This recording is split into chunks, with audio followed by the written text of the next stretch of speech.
right. What's up, everybody? Wait, you got a 45 second slow mode? Nah. That can't be right. It's 10-second slow mode. Right out of the gate, they're complaining about slow mode. I'll take it down to 8.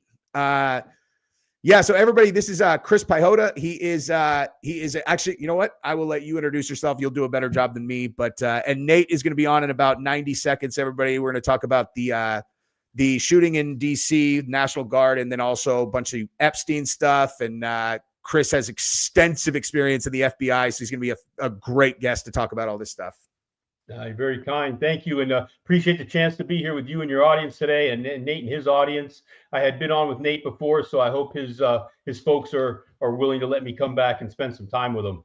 My name is Chris Piehola. I spent 25 years with the FBI, what I consider to be the old FBI, not this new corporatized FBI that we've kind of had for the last maybe 5 to 7 years. And, I did a lot of work in the national security arena after 9/11. Of course, that was the FBI's primary function. I've done a lot of technical operations, all this kind of scary, sneaky, spooky stuff with the guys in Langley or up at Fort Meade, and did things around the world for counterterrorism, interdiction. Just had a great career with the FBI. When I ended my career, I was one of the 8 most senior officials at the FBI, and I oversaw all of the science and technology programs that we use to support and advance operations across law enforcement and with the intelligence community. So, glad to be here today, willing to answer any question I can and give clarity wherever, and we can have a great discussion on all the jackassery that's been going on lately. Absolutely. And guys, when we've done streams before, I have been terrible at keeping up with super chats. I'll do a much better job today. I promise. This is like, we just get going and I'm just letting people talk and then they kind of pile up. But Brian Phillips, he says, I don't want to see any parts of Kash exposed. Leave that for the honeypots. No problem. Yeah. But I guess like a interesting, the other thing too, for everybody who's watching, the reason why I think this panel is going to be so great, basically excluding my data set, is Nate actually is the only streamer I know that worked with these units in Afghanistan that the shooter came from. And I'll just be really interested to hear what everybody says. I mean, a question I would pose is the fact that the guy had worked for a unit that was deployed or was working side by side with the CIA. Do you think that makes it more likely that this guy that it's some form of operation stateside, or that he's disgruntled that he did all this work for the United States and then now they're like ending his visa or something? I mean, that's all. They're not. He had his asylum approved this year by Trump, so that's not true. Oh, it is. Oh, okay. Somebody said that I read somewhere that his visa expired and he had overstayed it or something like that. No. So let's be very clear. The unit that he worked with, Kandahar Strike Force, there's a bunch of different names for this. The KKA, the KPF. Essentially what you're looking at here is, and I talked about this to my community last night. This isn't just like some guy that got on a plane and escaped. If you're working with the CIA and ground branch, you are the most vetted of all Afghans. We're talking about the level of vetting that these guys have to go through to get up past. I mean, there's like 6 different levels of the Afghan military, right? You have the ANA, the Afghan National Army, and the Afghan National Police. That's like your guys that Green Berets recruit. You don't know who you're getting. Are they Taliban? Are they not Taliban? You don't know. Regular Army. Then you have kind of like a next level up in the SOCs, the Kandaks, Special Operation Kandaks, which is our commandos. Think of it like highly trained infantry, more vetted. Then you get to the Afghan Special Forces, who are mainly the guys that we worked with that are very, very vetted. And now you're getting up to things like the KKA or the KSF. These guys are extremely vetted. So they've like moved up through the chain for years and years and years of working with Army Special Operations and the CIA. So to think that this is like just some random Taliban guy that snuck onto a plane, that's not who this specific person is. But it does make it way more interesting because this means he was insanely vetted.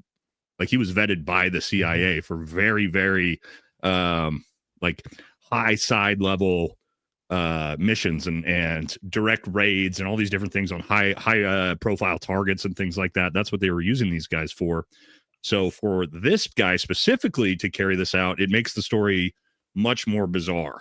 Of, it could very well be that he was disgruntled. He did all this work for over a decade with the United States. He comes to America, he gets called a fucking towel head, and he gets all this shit because this is what these guys went through, and he snaps through PTSD or whatever. It's possible, but the idea that this is just some ISIS fighter that snuck in, that's not the story we're looking at with this guy. Mm-hmm. Did you ever work with any of those units? Yeah. Oh yeah. Yeah.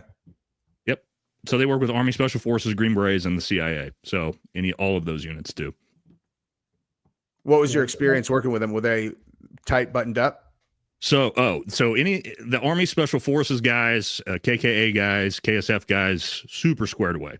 Most of these guys have been working with and doing operations with Green Berets for over a decade, night in and night out. So like when I rotate home, they don't rotate home. Like these guys have been fighting for, 10, 15 years straight with Army Special Forces.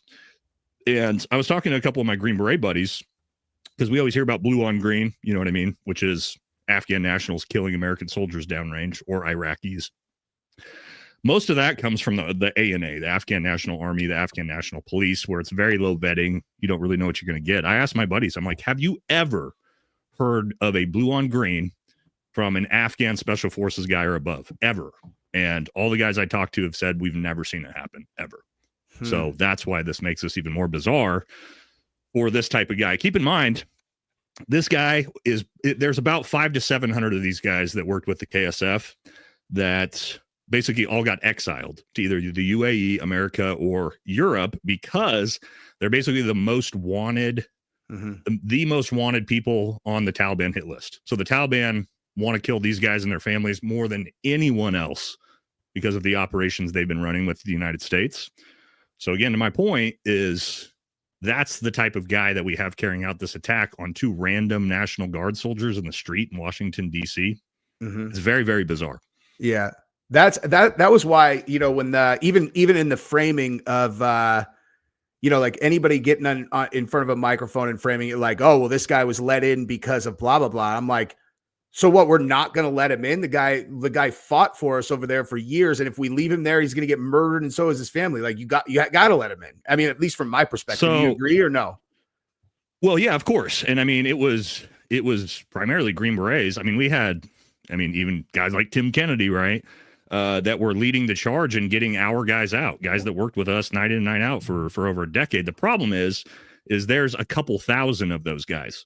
What we let in under the Biden administration, and I know because I've talked about this with my guys before, my unit was supposed to facilitate the withdrawal of Afghanistan. We got canceled by Biden at the last minute, and basically we saw what happened after that.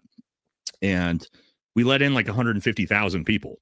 So that is a problem. Don't get me wrong. There's serious fucking problems with that. There's a lot of potential bad actors here, which is what you would have expected, right? Was some ISIS fighter snuck through the cracks, got on a jumbo jet. Some Taliban fighter got on a jumbo jet, escapes, gets in here in the chaos. But that's not who this guy is, which makes it more bizarre. Chris, there's a super chat for you, and then I have a question for you too, Chris. So this Kenneth says, Chris, unbiased opinion. What areas of the FBI caused upper level leadership to be corrupt every 4 years from different administration? How can the U.S. citizens fix this before we lose control of the executive branch? Well, I'll tell you is the director of the FBI is a political appointee. The director of the FBI came in. Jim Comey is where the really hard slide downward started. He was able to substitute his own personal ideology, his own beliefs, his own values for the mission parameters of the FBI. A lot of people got promoted into positions that had a like mindset, such as Mr. Comey. And that's where the real hardcore decline started.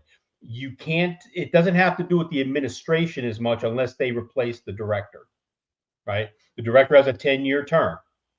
So they're supposed to insulate him a little bit. 10-year term, that. Chris? 10 years. Oh, wow. I didn't know that. Yeah, they made it 10 after Hoover because they didn't like Hoover being in charge for like 70 years. right? He was way too powerful, knew everything in DC. He was just a real power broker there because he'd been around too long. So they figured out that 10 years will get them through 2.5 administrations, right? So even Robert Mueller stayed for, I think, 12 years. Obama asked him to stay, and he extended him for 2 years before Comey came on board. So, but it's the director who then, he picks his deputy director, who is a most senior FBI operations chief, and then they start promoting people of like mind, and that's where you start seeing, like during the whole pandemic time, the Bureau went downhill fast because of the people who were in charge. They were amenable to the January 6th nonsense. They were amenable to all the CV-19 nonsense. They were amenable to those things, right? That they were amenable to it. So other people would have come back, like back in my day when I was a young guy, a lot of those Bureau chiefs would have said, "Kiss my ass. We're not doing that." They had a lot more, hate to say spine, right? But they would say, "Nope, not doing it." But now you see these folks who want to kind of get along to go along to get along, right? And they want to please the politicians more so than the old Bureau chiefs, who they would say, "No, we're not doing that." So that's what happens. That's how the generals are now in the military. It used to be generals used to be nonpartisan. Now it's the complete opposite of that. It's just we got to appease the guy in charge. Yeah, and that's kind of what happened with the Bureau too, unfortunately. And then under Chris Wray, when Comey was removed, he just let it slide further and further because he didn't step in and take charge. He let the remaining folks that Comey put in place, he let them kind of run the ship, right? And everybody's going to say, "Well, you worked there too." Yeah, I did, but not all of us were on board with this stuff, right? So you get a lot of that type of business. If I could offer one comment, though, Jesse, on what Nate said, one of the reasons we saw most times that these, I'll say like he's an asset, right? A human asset for us. Where they kind of blow a gasket was when they were promised things. This guy could have been promised things when he was coming over. Hey, we're going to do all these things for you. We're going to help you and your family. We're going to give you a job, whatever, right? And then the government reneges. Yep. And next thing you know, this guy's working as a janitor somewhere. He's not a special forces soldier anymore. His kids aren't doing too well. His wife's not acclimating well to the West. He's living with some people out in Washington State, supposedly living at their house. They gave him a place to. I mean, this is not what this guy was promised. So yeah. What if there's a promise related to people that are his that he's going to be able to bring over? And Jesse, I was literally about to tell you a story about my interpreter, my personal interpreter. Yeah, we got out with his wife. We promised that we'd get the rest of his family out, and we reneged on that. And his wife's entire family was slaughtered by the Taliban. Yeah. Talk about and now he's here and his wife, him and his wife are here, and their families are dead. And that's what I'm saying. Like, what if something like that happened like this week? It does happen. Yeah. It absolutely happens. And I'll tell you what's a real shame is when I would look at, like Nate as an operator, the folks that we would send overseas as operators, they create these very beneficial relationships. Yep. And then what happens is when the operators come back and say, "Hey, we got to get these people out of here. We've got to do all these things." What happens then is a bunch of like bow tie wearing shitbags in DC get involved. And then, we can't do that. We can't do this. We can't do that. And my response is always, it's a can't or won't, because you can do whatever you want. The U.S. government gives itself an out on everything. So the thought of that, like that story that you just told, Nate, happening with people that I cared about that I had worked with is giving me like an anxiety attack just even thinking about it. Like that's rough, man. Well, and I tried to explain this to people because I'm not saying that the DC shooter isn't what we're talking about here. Somebody that snapped and took this out. I'm not saying it's a guaranteed CIA MK Ultra false flag. I'm not saying that. I think there's possibility in that. But to your guys' point, like, these are guys that like I went to war with. Like I went to combat with night after night. I'm talking about, and we had very specific help from our Afghan special forces guys. These guys made sure there was 3 of them that walked over anywhere on the ground that I walked first so that they would eat the IED before I did. for my whole team, for everybody, for Army Special Forces guys. That's how it was. These guys were literally risking their lives and limbs to make sure we stayed protected. That's how much they cared about having us there. That's how much they, supported having us there, that they were willing to do that. And so then after these guys, and some of these guys worked with Army Special Forces from 2001 to 2020. Some of these guys have done it 20 straight years fighting alongside the United States military. Really, it was the Green Beret War in Afghanistan. And then we make all these promises to our interpreters as well. Like, hey, you're going to risk your lives for us, but if it falls apart, we're going to get you and your family out. And then Biden and I don't want to get into this. I've done an entire episode on how botched the withdrawal was. I don't think people really understand how botched it was, because we actually did have a very good plan in place.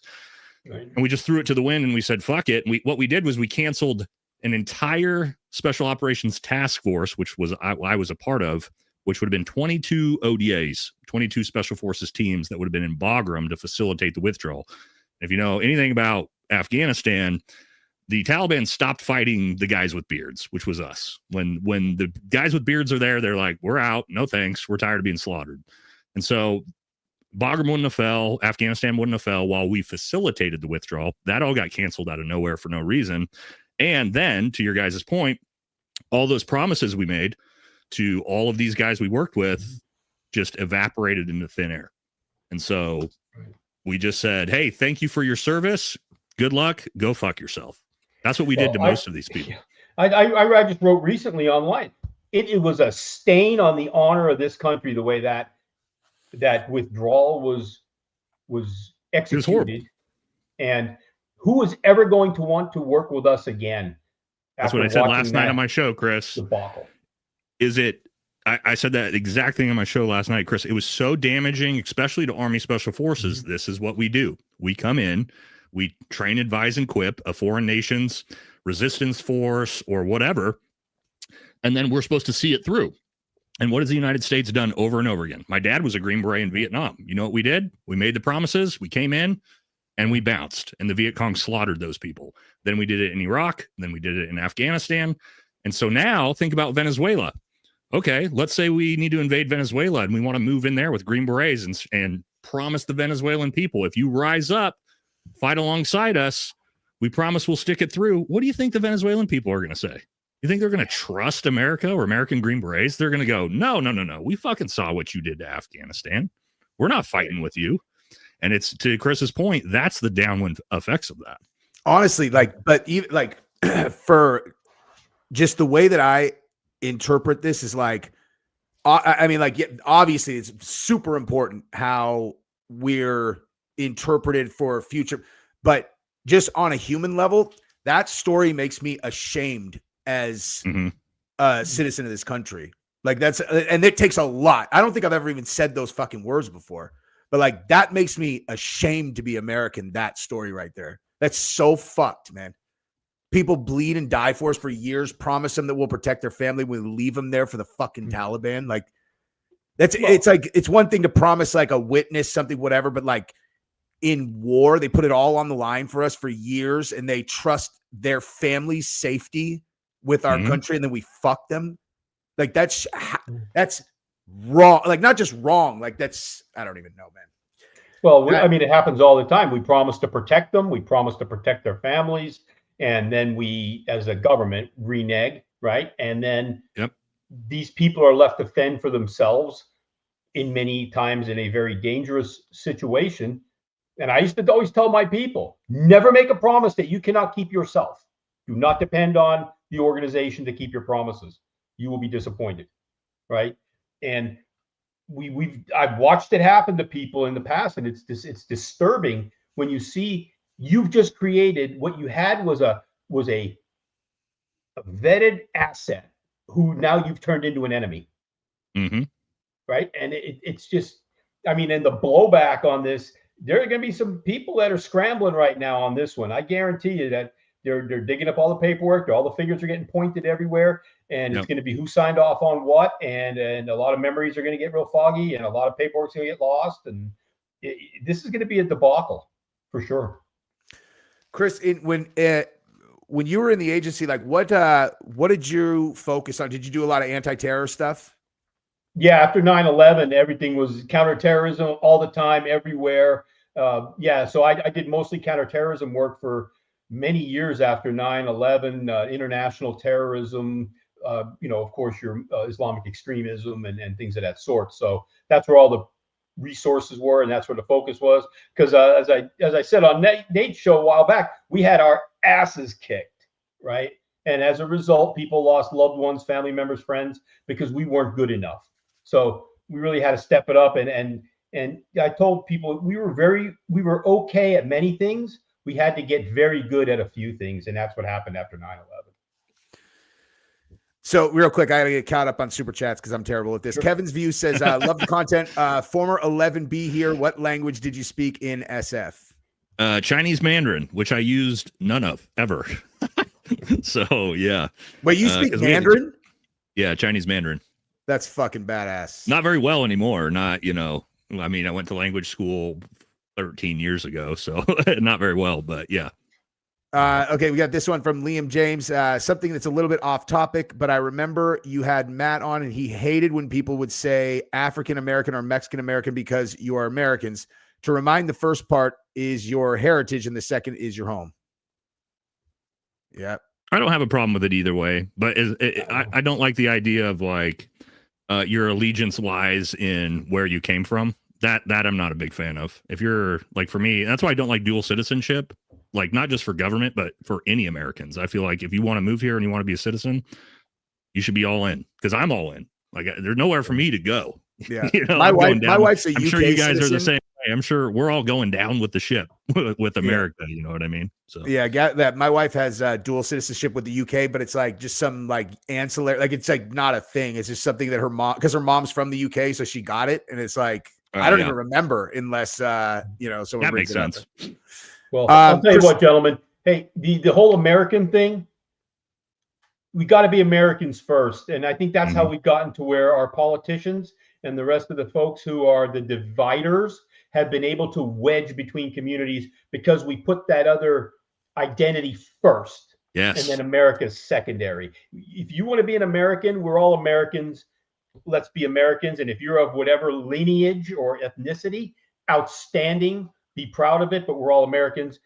And I think our leaders let us down on that whole, you're a whatever American, and now they've just driven wedges everywhere in the community. Yep. I think that's definitely intentional from the, not necessarily the government people, but the people who are the string pullers who are running our establishment. Yeah. Yeah. The people that are running like the critical race theory and all that stuff. It's like, because when as I remember it, it was, if you want citizenship, you need, like, part of the plan was to assimilate. Right. And then they really have you made have to take you have to pledge an oath to the country. Yeah. And you have to renounce all allegiance to every other country when you become a citizen here. Yeah.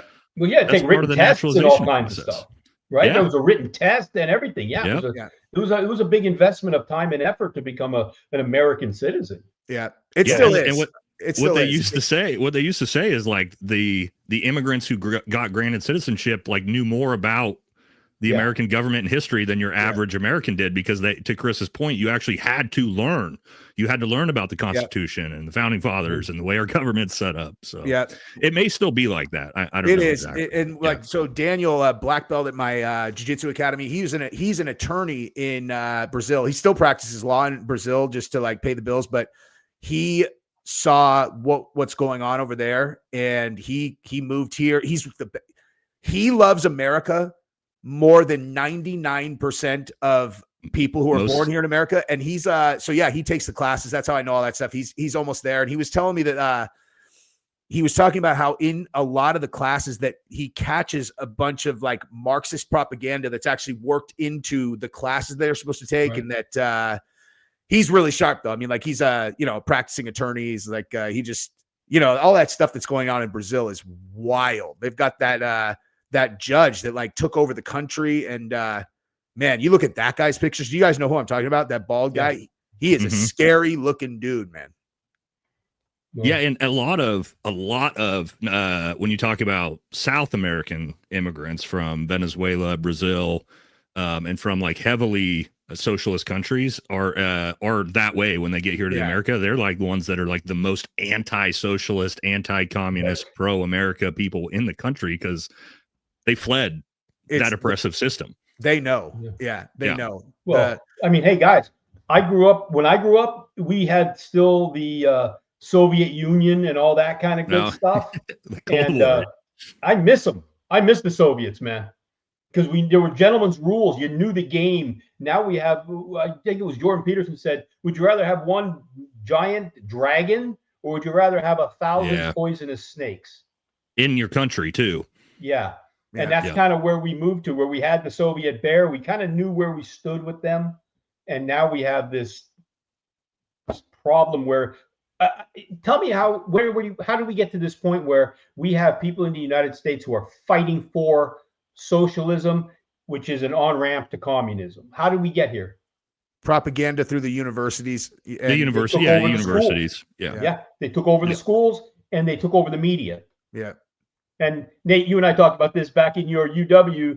I mean, that's what you do, right? You take over the school, you take over the media, you take over certain things, and it gives you choke point control. And there you go. You know, I watched this clip the other day on YouTube from I apologize to the guy if he sees this, but it's great channel where he was going over some of the leaked cables that it was emails to the Epstein file, and they showed how George Soros had like kind of manufactured this entire movement in Mongolia in order to get favorable deals or a favorable deal on this copper mine.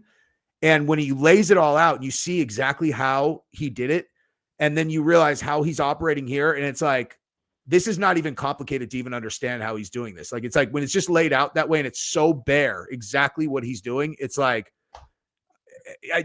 people think that that's some kind of conspiracy theory. It's like that they're doing this. No. It's like, no, they're doing it. It's not. Yeah. There's an equation. There's an equation that they use. There is and I told people this, I saw somebody the other day when they're talking about this rise of certain globalism and all this other isms that are in the United States. I said, look, there's a very simple way to look at it. First, they ask for access to our communities.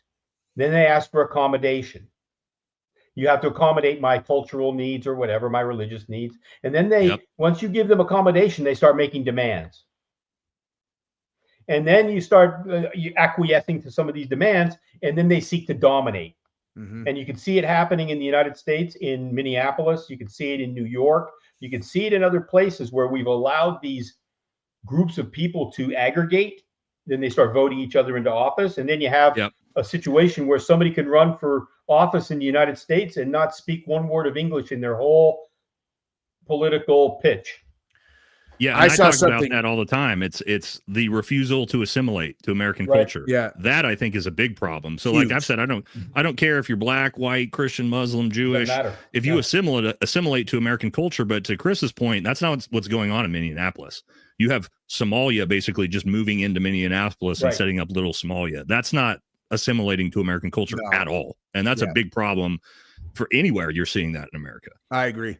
So I actually, speaking of people getting voted in, not to derail, as a matter of fact, let me do a couple super chats before I derail this. So Chris Heffernan said, hey brother, awesome to witness real people becoming popular again. Real shit is popular. Imagine that. Podcast was legit last night. Learned a lot. And Earl's daughter says, now that we know how heartless and cruel our military industrial or whatever, all industrial complexes, do we just go back to watching fantasy football or what? I'm so tired of nothing changing.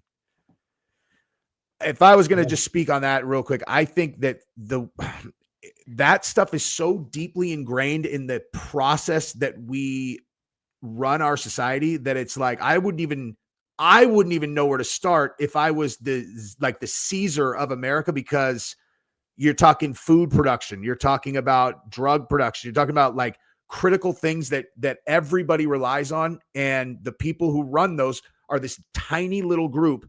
And it's not hard to, that's the problem with our democratic system. It's not challenging to manipulate the system if you have the money, because you put the people in office and you already you're basically buying them to vote the direction that you want to, and they put everybody in office. You know what I mean? I don't know. My big thing is, and we've tried this before, some politicians have tried it, and of course it never goes through. You have to take the lobbying money out of out of politics. You can't allow, and look at, and I tell people this, if you watched when Biden got elected, you know who was at his inauguration? Mark Zuckerberg, Jeff Bezos, all the technocrats. And then who did you see? Who'd you see at Trump's inauguration right behind him? Mark Zuckerberg, Elon Musk, Jeff Bezos, all the technocrats. It's like they don't care which side is in power because they're just going to lobby the side that's in power either way. And so I think that's our biggest problem is like we don't need billionaires in politics. That's a huge problem to your guys' point, because then everybody's just bought and paid for and nobody's working on behalf of the American people. That's got to change for any of this to change. Well, I'll tell you one thing that I see has happened over the years. The people in charge, whether it's the technocrats, the government folks, whoever, they make problems so big and hard to comprehend and so deep that it's hard to do anything as a regular person. You can't change anything. There's no way for you to get in. And look, I lived in the DC jungle for years, and you can't do shit on a lot of these things, and all of those organizations are intertwined, and there is like mutually assured destruction if they try to turn on each other. I'm telling you, it's I don't know if you have to raise it to the ground and just burn it to the ground, but then everybody says just burn it to the ground. Well, then what? Yeah, that's people. Those are people who don't understand like real human nature of what happens if you take away what people take for granted. It's like you don't want that, dude. Well, to Chris's point, look at Marjorie Taylor Greene. She started to stand up to the system, and what happened? She got bulldozed, and she resigned. I am. And we saw what's happening to Thomas Massey. Yeah. What's happened to Thomas Massey? He's standing up to the system, and they're like, "Guess what? $20 million from Marion Adelson to primary your ass." Yeah, that's what you get for trying to stand up to the system. And what are they standing up for? They're standing up to hold the elite pedophiles accountable. It's like they stood up can't do that for children and women who had been victimized, and that lands them as like enemies of the state. Like, what could possibly be a more like pure-hearted effort than trying to expose people who have like victimized and raped women and children? It's like, I want to get Chris's take on this, because we obviously see. Let me do a couple of these super quick. Yeah, go ahead. I definitely want to do that too. That's why I was like, let's just go through these real quick, and then we'll do. Okay, so Raymond wants to know which is more evil, with the Nazis with gas chamber, with the Jews are nuke tech. Both killed millions. I'll tell you this: gas chambers aren't actually effective at killing people, so that part of the story doesn't make any sense anyway. If you actually believe that, gas is super ineffective, it's super expensive. That's not how they were killing people in the Holocaust to begin with. So I'll just say that. People don't like to hear that, but that's the truth. I think that was sensationalized because it did happen in very small, concentrated areas. Most of those were delousing. They were for delousing. So lice was a huge problem. Right. And so anyone coming into Europe, especially, was going through big delousing facilities. That's the truth on that. I'm not saying the Holocaust didn't exist. I'm not saying that, but the gas chambers, to Chris's point, was very sensationalized through history. Yeah. And nuclear tech is just the inevitable end of tribal human nature, where you don't trust people who are in out groups. And it's like, as science advances, like, whoa, what if these guys do this, to the point where you develop weapons that would literally evaporate the entire earth, and you have multiple countries that have hundreds or thousands of them. Speaking of which, did you guys watch the movie House of Dynamite? Did you guys watch that? Haven't caught it. Is that the one where the nuke goes off, or it's going to go off in Chicago, and the president has to decide if he's going to nuke somebody back or not? Correct. Yeah, that. Yeah, I've seen that. It's a good movie. It's a weird ending. Very good. The ending, everybody hated it, and I will argue with people all day. I'm like, no, that's the best ending, because you see, it doesn't matter.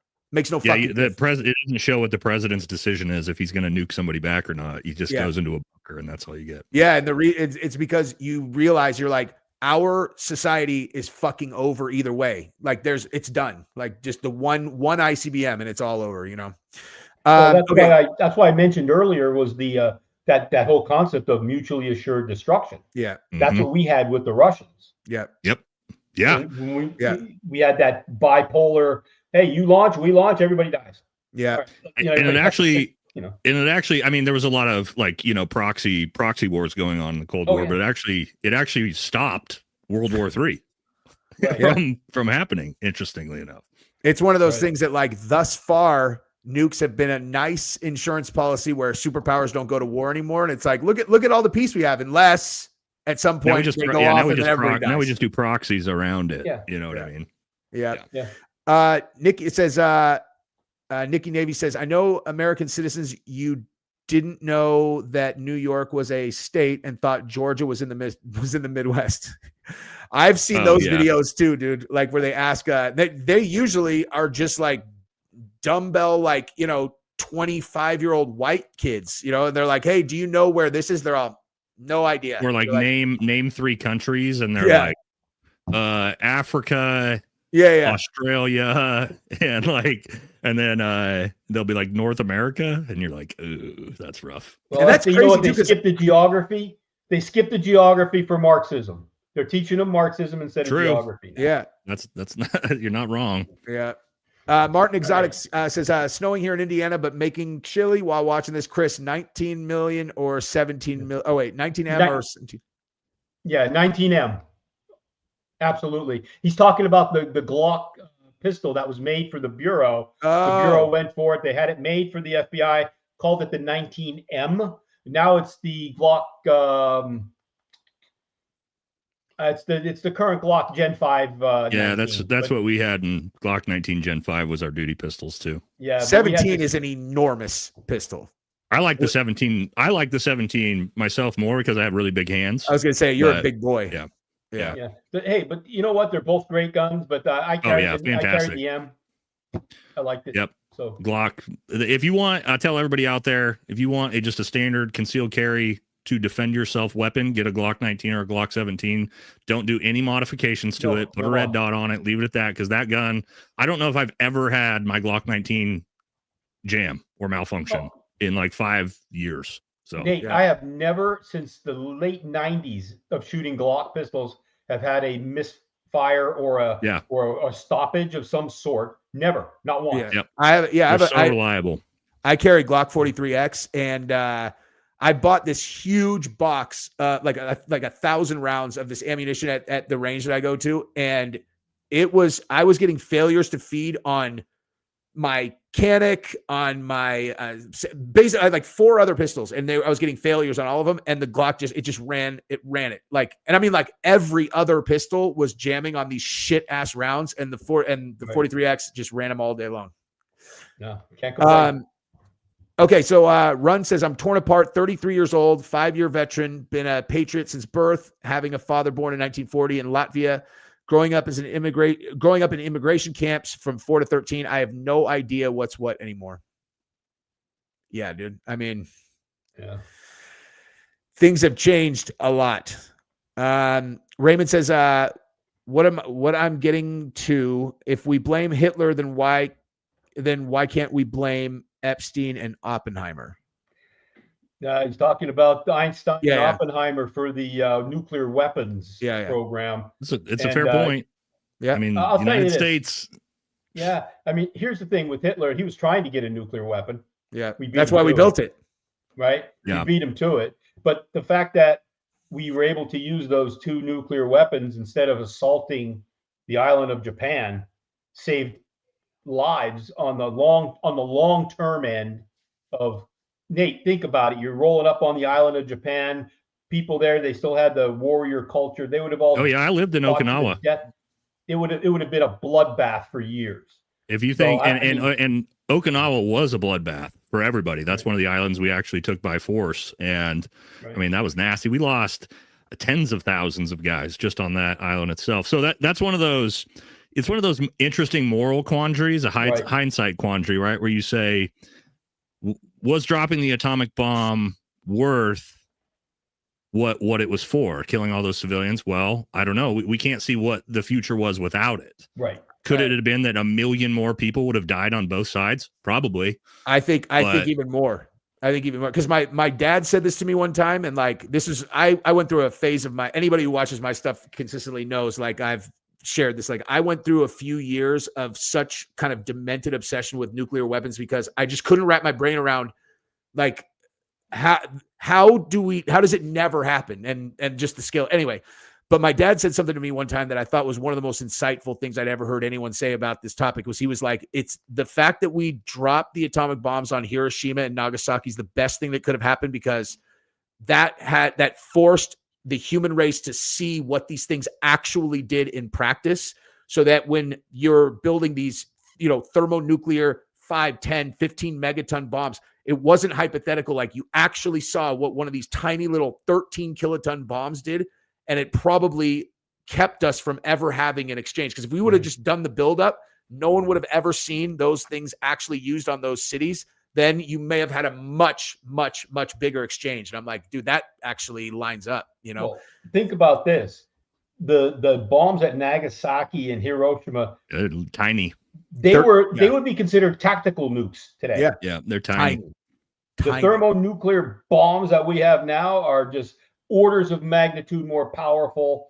And but you're right. I think the fact that we let that nuclear genie out of the bottle, everybody stood back, because what if we wouldn't have had it and the Russians got it, or the Germans at the time? I mean, so I wonder, like, if only one country would have gotten the atomic bomb and they just went with a policy of, if we even find out that you're trying to develop one, they just drop one on them and just kind of like bomb the world into submission. I can't even imagine what the world would look like if they really did that. 'Cause it's like, you can't stand up to them if you don't have them. I think you'd have one flag flying in a lot of places around the world. Yeah. That's probably a one world government, probably 50 years later. Okay. So Progressives and Liberals says, I am Laotian American. During Vietnam, we Hmong people were used to fight for the CIA and promised to be taken back to America. That's what I talked about earlier. Yep. When the Americans left, we had to leave Laos on foot to a Thailand refugee camp, made it by our teeth. So yeah, my dad was in 46th Company and literally trained the Hmongs in the CIA. So probably guys like your dad. And that's exactly what we did. We did the exact same thing. We did get a lot out, the Hmongs and the Mutton Yards. There's pretty huge communities in Michigan, I believe, and a few other places. North Carolina has a really big community. So we did get a lot out. But again, we left 1 million people to get slaughtered as well by the Viet Cong, just like we did in Afghanistan. So we unfortunately have a history of doing it. Well, thank you for your service, though. I mean, it's Hale Blazer says, agree on most things, but I do think healthcare should be a human right. I had a stroke at 27 and the costs were way over $100K. Well, what does human right mean, right? Is the Second Amendment a human right? I personally, here's my feeling on this. I personally think America, as the wealthiest country in the world, could provide universal healthcare. As long as we can send billions of dollars to Israel while they have universal health care, I don't see any excuse why we wouldn't. However, when you start talking about human rights, I think you're kind of, I don't know, you're kind of like, what does a human right mean, right? Government provided programs are human rights now. I don't know about that one. But I do like Brazil's system. Sorry, Chris, real quick. Like Brazil has a system to where they have a socialized healthcare system for everyone. It's not great. I can tell you, I use the VA, or I don't even use the VA because it's so terrible. Government provided healthcare is not great, but as a baseline, I don't think it's a bad idea. And then if you want to have your own, that's the way Brazil does it. You can also then purchase a actual, non-subsidized medical insurance like we do here, and you get a lot faster care. You get better care. That might be something that we could look at. But I do think that, in America, it's a little bit of a socialist thing to say, but there is some things I think that we could probably use our tax-paying dollars on better, which universal health care might be one of those things as a baseline. But I don't think it should be, you can't expect that you're going to get the same health care as somebody that's paying, $3,000 a month for it. Well, what are you guys' thoughts? The VA. You brought up the VA, Nate. I had the same discussion with my granddaughter, right? Talking about healthcare. And I said, look at the VA. The VA is what the government provides as a healthcare system for our veterans. It's a terrible system. I think it's run with good intent, poor outcome. right? Yeah, I buy And- we pay for our own healthcare. Even though I have the VA, I pay for my own healthcare because I just don't want to deal with it. It's just not sufficient, right? I had to But wait think 6 about this. months to get a pain management procedure done on my back. Right. Pain management, Yeah. 6 months. Like it's a lot of it. So it's such a complicated system. Healthcare. And here's the other problem: we have 350 million people in this country. Right. That is a little bit different than a place like Norway. Yeah. That's got 9 million people. That the health, socialized medicine in the UK and Sweden and Norway looks a lot different when you're trying to provide it for 9 million people compared to a third of a billion people. So it's very Agreed. complicated. I don't have an answer on that. I don't think there is an answer that would be good for everybody because it's a philosophical question. But I do think this: the money that we send overseas for other countries, there should not be one hungry, sick, or homeless American before we send another friggin' dollar Agreed. outside the country. 100%. That was kind of my point with that. You know what I mean? Yeah. Let But me, as long as we're yeah, sending sick Americans? hundreds of billions to other countries, I could use that money here Exactly. on stuff like that. So Yeah. I agree with Okay. that for sure. I'm going to pause the super chats so that we can, I want to talk about Epstein for a little while here, and then we'll get to more. So I don't even know where to even start this. Like, Chris, let me, one thing that I definitely wanted to ask you is like, so the FBI, they go on to Little St. James, pictures of them pulling boxes and boxes and boxes of stuff off there. Obviously the feds, they raided his property in Florida, lots of boxes of it, and in New York, potentially also. What if there was going to be a cover up of whatever they found? Like, what would the process of that be? Like, who would need to call the director, and the director, what, they just take that evidence and go put it in their house or something? Like, what does that look like? Yeah. Well, if you're going to play it on the bad side of things, right? You're going to have to get a whole bunch of FBI agents who are there collecting evidence, doing evidentiary inventory. You'd have to leave it out there. You'd have to say, hey, these 7 boxes, leave them over here. These 10 boxes, we can put them into evidence. Because once the evidentiary chain starts, you can't break that chain without somebody noticing. Because you have 10 boxes and everything in the box is labeled and serialized and everything, right? You have 10 boxes and I was this box 1 of 5 and blah, blah, blah, right? So everything is very good. You'd have to do it on the front end. And that's where I think if you had things set aside, if you had things that were sensitive in nature, things that would not make it to the public's attention or to a court, that's where it has to happen. Otherwise, you're going to have to get so many people to collude to do this that you can't keep that many people's mouths shut. Yeah. That's what I was going to ask is if they make you guys, if they would make these guys undergo, what's it? I'm brain fart when non-disclosure agreements or anything like that for your guys. I mean, in the military, we get read onto things, right? Where it's like, there's things I still can never talk about publicly for the rest of my life that I did. Is there stuff like that the agents might be under? No, we have the same thing. We had non-disclosure agreement for any bureau activity, any. Okay. And if you're read into any special access programs, now you got another one that you can't talk about. That's what I meant. You get all the song and dance, right? So, but to get that many people to collude would be really difficult and unlikely. Just same thing with that whole burn bag story that they brought out. That they found that stuff in a burn bag. Oh, what a bunch of bullshit! Listen, those burn bags have probably been around since 2017, or at least those documents have. So you mean to tell me that they're sitting in a locked room somewhere in the J. Edgar Hoover building, which everybody's always fighting for office space? You have an empty room somewhere where these bags were just locked in and nobody looked in there for 9 years, 8 years. And what was in there? Damning evidence. It is illogical. Those burn bags were processed every 3 to 5 days. Mm-hmm. Right? Yeah, that's that's like the service, right? Like the burn bags, it's like a service. You put them in the burn bags and then they come and pick it up and destroy whatever's in it, right? It's for classified trash, right? It's classified information or sensitive information. They take them, they call them burn bags. They don't burn them anymore because the climate Nazis got all over everybody. So they take and they dissolve them with chemicals. Oh, okay. Right? And they bleach dissolve the paper back into like a pulp.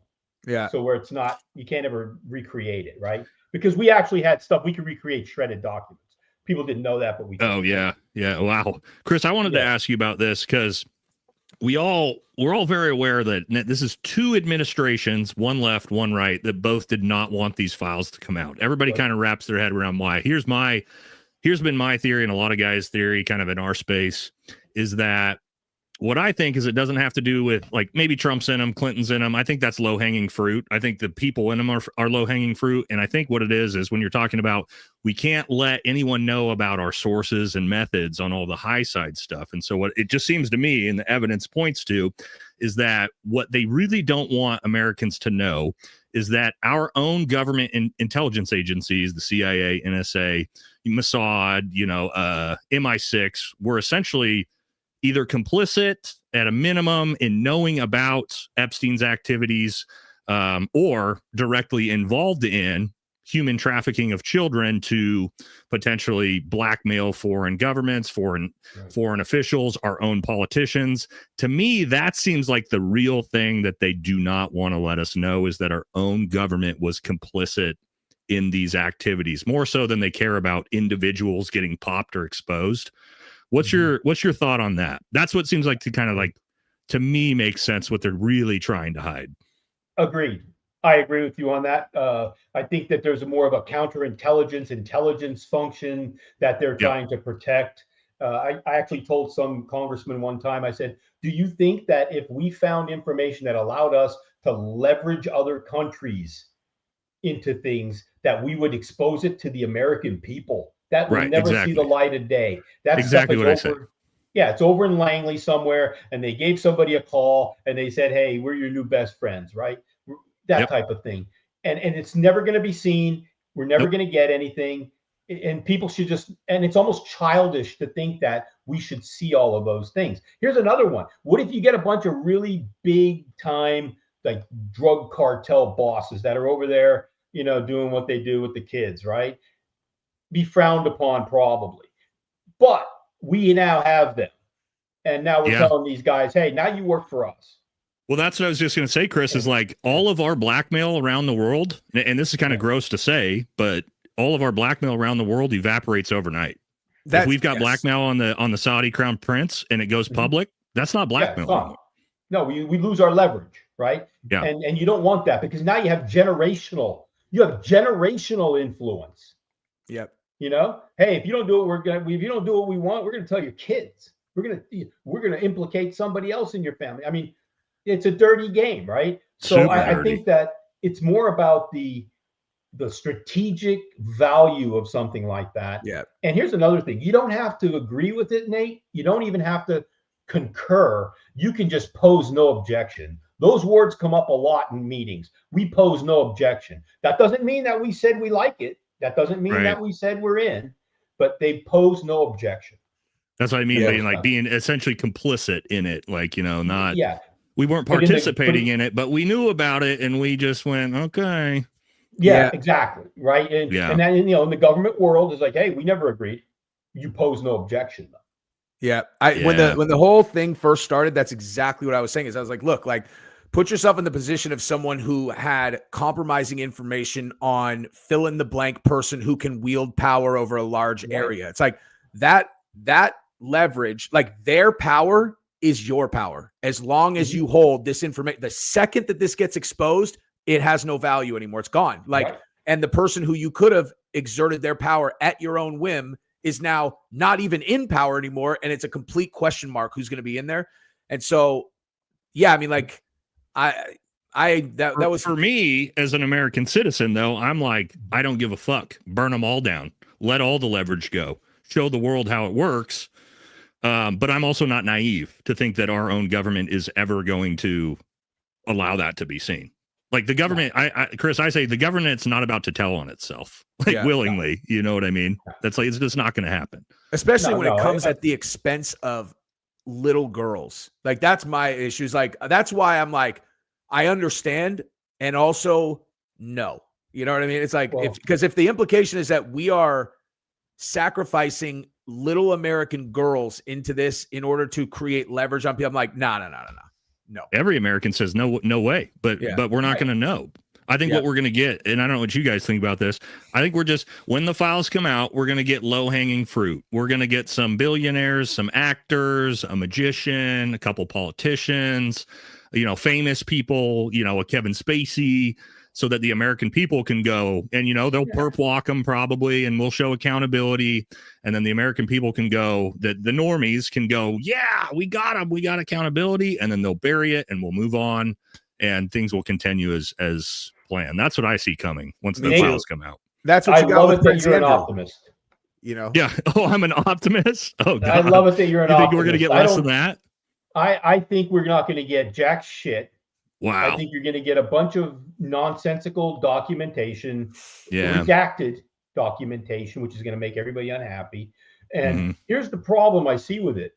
Now, everybody says there's an Epstein list and there's not a list, and there is a list, but there's not a list. And then here's what I tell folks. Look, if I was still in my previous life, I know for a fact that there will be a ledger. There will be a ledger of victims 1, 2, 3, 4, 5, up through whoever. 100%. And then there will be interviewed victim, showed these pictures, recognized picture 7, 9, 12, and 15. And then you're going to go through this cycle of all the people. And you're going to say, we know who pictures 7, 9, and 15 are. The young ladies may not recognize them because they were, brought in as Mr. Smith or whatever, right? Yeah. But we know who they are. So if you're talking about a ledger or a list, I guarantee you there has to be an investigative inventory of identified subjects, identified victims, who they talked with, all those things. That's going to be your list more than likely, because all that other stuff we just talked about, again, is sitting over probably in Langley, Virginia. Yeah, 100%. We're getting none of the high side stuff. Yeah, exactly. Don't think we're going to get any high side stuff. We know that. Exactly. But that's what you should be looking for. No one's asking for that. Yeah. No one's asking for that, right? And they say, well, it's an active investigation. Well, not really. Right? Right. But nobody's asking for that documentation because they don't know what to ask for. And if I walk in one day and said, where's this information? Oh, we don't have it. Well, then all of you are fired because you didn't do your jobs. Yeah.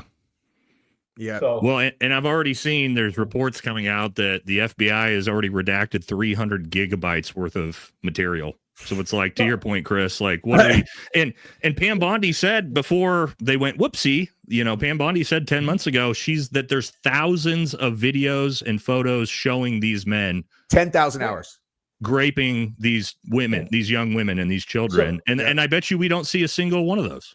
No. Yeah. You mean we can't identify these people? Bullshit. Right. Yeah. Right? So that's what I'm saying. So when this comes out, it's going to be a big nothing again.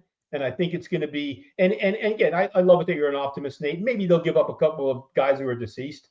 There you go. We'll get the dead guys. Right. Yeah. You get a couple of dead guys, or even if they recently had a car accident.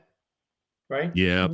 Get one of those guys. Yeah. But I don't think you're going to see a lot coming out of that the American people think that there's going to be this just enlightenment on the situation. It was a cesspool. They're trying to pave over the cesspool. Is what they're doing. Yeah. 300 gigs of documents. Like that is an absolutely outlandish amount. And documents come in kilobytes. Yeah, that's what I'm saying. So it's a lot. They just go, they probably have the actual list, and they're just going like command search, and then they just go black. Like they know who they are, and then they just black it all out, like black. Yeah, because it's never going to come out to the American people, guys. I keep telling folks that stop. Dream about something else. We're more likely to get a break on taxes than we are to get the vaccine, or find out aliens are real. That'll probably come. They were prepping us. They were prepping us pretty hard for that for a little while. I saw they started talking about it again on Fox News a week ago, and I was like, oh, here we go. Yeah. And what's crazy is like, I know a lot about that topic, a lot of the stuff about like the nuclear bases and the ICBM places where like they would come in and like, these are super credible things that happened. But then the second the government started talking about it, I was like, get the fuck out of here. I don't believe it anymore. I don't believe it anymore. Yeah, now I don't fucking believe it, dude. Think about this, guys. These people, these aliens have technology to fly across the entire universe at whatever warp speed, like in Star Trek, right? They get here and we catch them, and they crash on the earth. Yeah, that's kind of silly. It's kind of like us going and looking at chimps. It is, yeah. That's exactly what it's like. That's exactly, right? And you expect the chimps are going to take us on, and they're going to figure our stuff out. It's just capture us and steal our technology. Yeah. When you put it that way, it gets a little bit silly. That's the old. That's my view of it. Yeah. I just look at it like I think that anybody like in government or whatever acting like they know anything. It's like if they're here, no one knows anything. There's no one like holding this back. They can just invisibly monitor us if that's what they want to do or whatever. It's like I mean, it's the stories I've heard are like you're talking about technology that is like there's nothing we could do to interact with this other than just be there when it's there. We would be chimps. Yeah, exactly. Right. So people always ask me too about like X-Files, right? I used to get that all the time back when the X-Files were still a thing. Mm-hmm. Hey, is there really something like that? No, that's ridiculous. No, you don't have some weird dude and a nice looking lady flying all over the country looking at UFOs and shit like that. Yeah. Why don't we hit some super chats, and then I want to ask Chris about Kash Patel and all of the shit Kash Patel has been up to in the last month or so. Okay, so Joe Saunders. We can talk about that a little bit, definitely. So Joe Saunders says, honest question. So say you're from, I don't know, Somalia, you get a chance to be American and have a better life, and you refuse and perpetuate the very thing that you ran from. Just saying. There's a lot of that. Look at Ilhan Omar. She's a perfect example of exactly that. Hey, I did hear a story. Think about this, Jesse. They want to recreate the third world toilet that they came from. They want to bring it here and recreate it, albeit with American benefits. Yeah. Well, think about this, guys. It's not even just that. Think about the mass exodus from California to Texas. And then what do all these people do? They get to Texas and they vote like they're in California. It's the exact same thing. Shit, not this motherfucker. We moved from California to Texas, and the first thing we did is put a bumper sticker on my wife because she still had California plates, and she put a bumper sticker on that said "Don't California my Texas," like on top. And so everyone like honked at us. They're like, "Woo!" Yeah, there's that's just common sense, dude. If you're fleeing, it's so weird when you think about it though, because other than like the UK right now, we obviously and Europe in general, we see obviously problems going on there. But the rest of the world, like, you don't just get to move to China and set up little America in China and be like, we're doing whatever we want here in China, or Russia or, Latin America or that's not how it works anywhere other than the United States. And we get told hey, you have to let these people come in and have their own culture and not assimilate at all to your communities. And it's like, no, I don't think we do. Well, we're seeing the downside of it. Yeah. It seems, it has to be intentional. It's like, how do you want to break a strong country? It's like the country is just the sum of all of its parts. And so if you just, bombard it with people who are not from there, who don't value the culture, who don't care, and then you convince the people who are there that they're racist if they're like, no, I think we have some cultural things that are important to protect. It's like, no. So, well, here's what I'll tell you we do. And whether you want to tie in the complicit people involved in this, the right wing in America goes and bombs and destabilizes countries, and then the left wing opens the borders and brings all the refugees in. That happens. That's what we do. That's what we did to Europe. I mean, regardless of who you want to blame for that, that's how this whole thing works. We destabilized 6 countries in the Middle East, bombed the shit out of them, created a refugee crisis, and then we opened our borders. So it's to your point, it's right wing or left wing, the same bird. Yeah, there's no. I mean? Hey, I wish they were that devious and smart. I wish.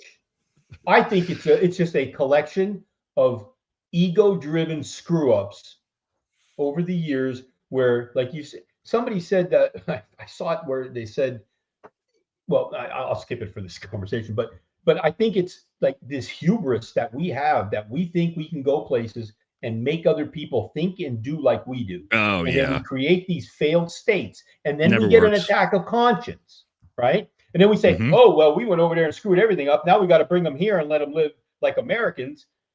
Yep. And you know what I mean? And that cycle just keeps going where we have this hubris where, we took Gaddafi out of Libya, failed state. Massive, huge fuck up there. That was terrible. It's not just the Middle East. I don't think people realize that the United States, the CIA, and Army Special Forces have overthrown almost 40 Latin American governments in the last 100 years. Right? Over in the last years, 100 years, almost 40 Latin American governments have we destabilized and regime changed. And then what did we do? Flooded America with the refugees from it. So that's what we do here. Yeah. Whoever's in charge of it, to Chris's point, is it negligence? Is it nefarious? I don't know, but that's what's happening. Yeah. I'd like to think we weren't that stupid. That's all. But Tom says, do you believe the execution of the Afghan withdrawal affected Russia's confidence in invading Ukraine, or was the invasion inevitable regardless? No, I don't think they had anything to do with each other. Personally, I think the only thing we saw was that the United States was weak. Yep. And the rest of the world saw that we were weak and pretty shitless. I don't know if that had anything to do with it. I mean, we supported Russia or Ukraine with $300 billion worth of equipment regardless. We weren't going to physically get involved in that war. Well, we weren't going to, right? I know some things different about that, but on a large scale. So no, I don't think, but I'll say this, even somebody that's sort of pretty anti-war, I think the decision to leave Afghanistan and to give up Bagram and Kandahar Air Base was the dumbest strategic move the United States has ever done. And what was that about? Why? We have 150 military, probably more military bases all over the world, and we decide to close down the two that are the most strategic location for us. Why? Afghanistan, who do they border? Right next to Iran on the west. You border China on the east, right? So it's like, and then you have India, Pakistan, and like right there in the south. So it's like that was the most strategic location in the world. Why would you ever give up that power location? It almost seems intentional. That's what I was going to say. Why do you think they did it? Yeah, just idiotic. Because Biden wanted to win. He wanted to be the guy that got us out of the wars in the Middle East. And that was it. That, to me, from what I saw from somebody that was, again, spent 9 months preparing and planning to facilitate the withdrawal, and then were turned off at the last minute for no reason and no explanation. That's what it seems like to me, is that he just wanted he thought it was going to be this great political win, and it all crashed and burned in front of our faces. That's what did that feel like? What did that feel like for your team? Like the guys. Well, for me, you got to keep in mind, guys, for those of you who are in the military, we were so close to deploying. I was on pre-deployment leave, which means you take 30 days to spend with your families because you're about to deploy, had our beards grown out. We were so close. We had shipped our equipment, our Connexes, into Afghanistan. We were literally about to get on flights to deploy for 6 months to facilitate the withdrawal. We get a call from my team sergeant, who I've had on the show before, and he says, "Hey, guys, you need to come down to the bar, local bar in Okinawa. I need to talk to you." And again, we spent 9 months preparing for this, and 22 other Special Forces ODAs as well. And we come in, and he sits us down, and he goes, "Guys, we just got told the deployment's canceled. We need one of our guys, our 18 Charlie. Hey, we got to get you to go fly into Afghanistan, into Bagram, to get all of our equipment back and fly it back. We don't know why, and that's all we've been given." And then we saw a couple, and then so 10th Special Forces Group that was there, because I was in 1st Special Forces Group, who we were supposed to replace, do a handoff with, they exfil out, and then you just see Afghanistan topple over the next 2 months, and we never rotated in. No reasoning, no explanation, never been given. So all I can see, all I can think is what he thought was, hey, we're just going to pull out as fast as possible, and we're going to get the win. And it didn't work out that way, obviously. Well, as usual, to me, I go back to ego and hubris. I think he wanted it to be part of his legacy. Well, he announced he was going to do it on 9/11. Remember, it was going to be the 20th anniversary of 9/11. He was going to pull us out, and then it all fell apart. So it just seemed like theatrics. And to Chris's point, he was going to get the ego win. He was going to go down in history, right? And he did, but. Probably had some kind of agreement with the Taliban that like they would make sure that we were able to pull out. And he's just like, nothing. No, Trump had the agreement that we would have the ability to facilitate the withdrawal, and they wouldn't fuck with us for like 9 months. That was all canceled. And then as soon as it was canceled and the Taliban found out that there's no more Special Forces teams rolling in, that's when they took the country over. That's exactly how it happened, timeline-wise. Well, hey, Nate. Tell me if I'm not wrong here, but the U.S. military actually retreated to Bagram and set up kind of a barricaded situation. Yeah, we gave up Kandahar Air Base. We gave up, and we had bases all over the country, guys. We owned the entire country. By 2019, the Taliban gave up. They wouldn't fight. They were in caves. We literally handed it all to them, and said, "Here you go, Taliban, take the country over." So but anyway, okay. I saw something for the FBI on there. Yeah. So should a young man go work for the FBI and join the army and die for Israel? Half joking, seriously. I'll take the FBI thing, but I'll tell you what, there's guys still hit me up, young guys, and say, "Hey, is it worth going in?" And I say, "Well, why are you going in? Yeah. Why do you want to join? Do you want to join to be part of the protective infrastructure of our nation? Do you want to be part of the law enforcement, protective infrastructure? What do you want to do?" Because you look at the nonsense that's going on now, right? And the nonsense that went on a couple of years ago, that will pass. These people will leave. And if you're there to do the job of, again, the FBI's mission, protect the American people, uphold the Constitution. If that's why you're going, then I say go and do it, because they need good people. But if you're going there just, because whatever reason people go there now, I don't know what it is, then I would say you got to, it's not like getting a job at like Department of the Interior or some shit, right? Yeah. So if you want to be just like a military, you want to join the military. I say the exact same thing. Yeah. Yeah. You got to tell why you're going. Because if you don't like what's going on right now, give it a couple of years, it'll change.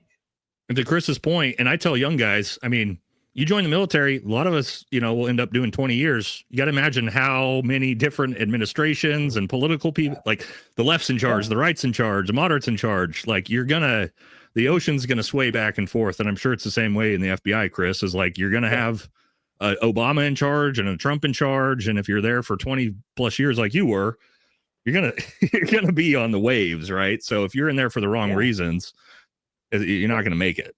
So I say, if you're going to go for those reasons, like Nate just highlighted, then I say do it. If you're going because you just want a government job, then don't do it. Yeah. Yeah. We've got Nate. You had asked how a KSF man who has been vetted at the highest level, fought alongside Americans for 10 years, drives all the way across country, kills a member of the National Guard. Wait, you had asked? Is there more to that? Oh, here we go. How about because a CIA handler threatened him and his family if he didn't, as this is a false flag or for a coup or the color. So a lot of my buddies, fellow Green Berets, brought that up as a potential when you're talking about a source like that.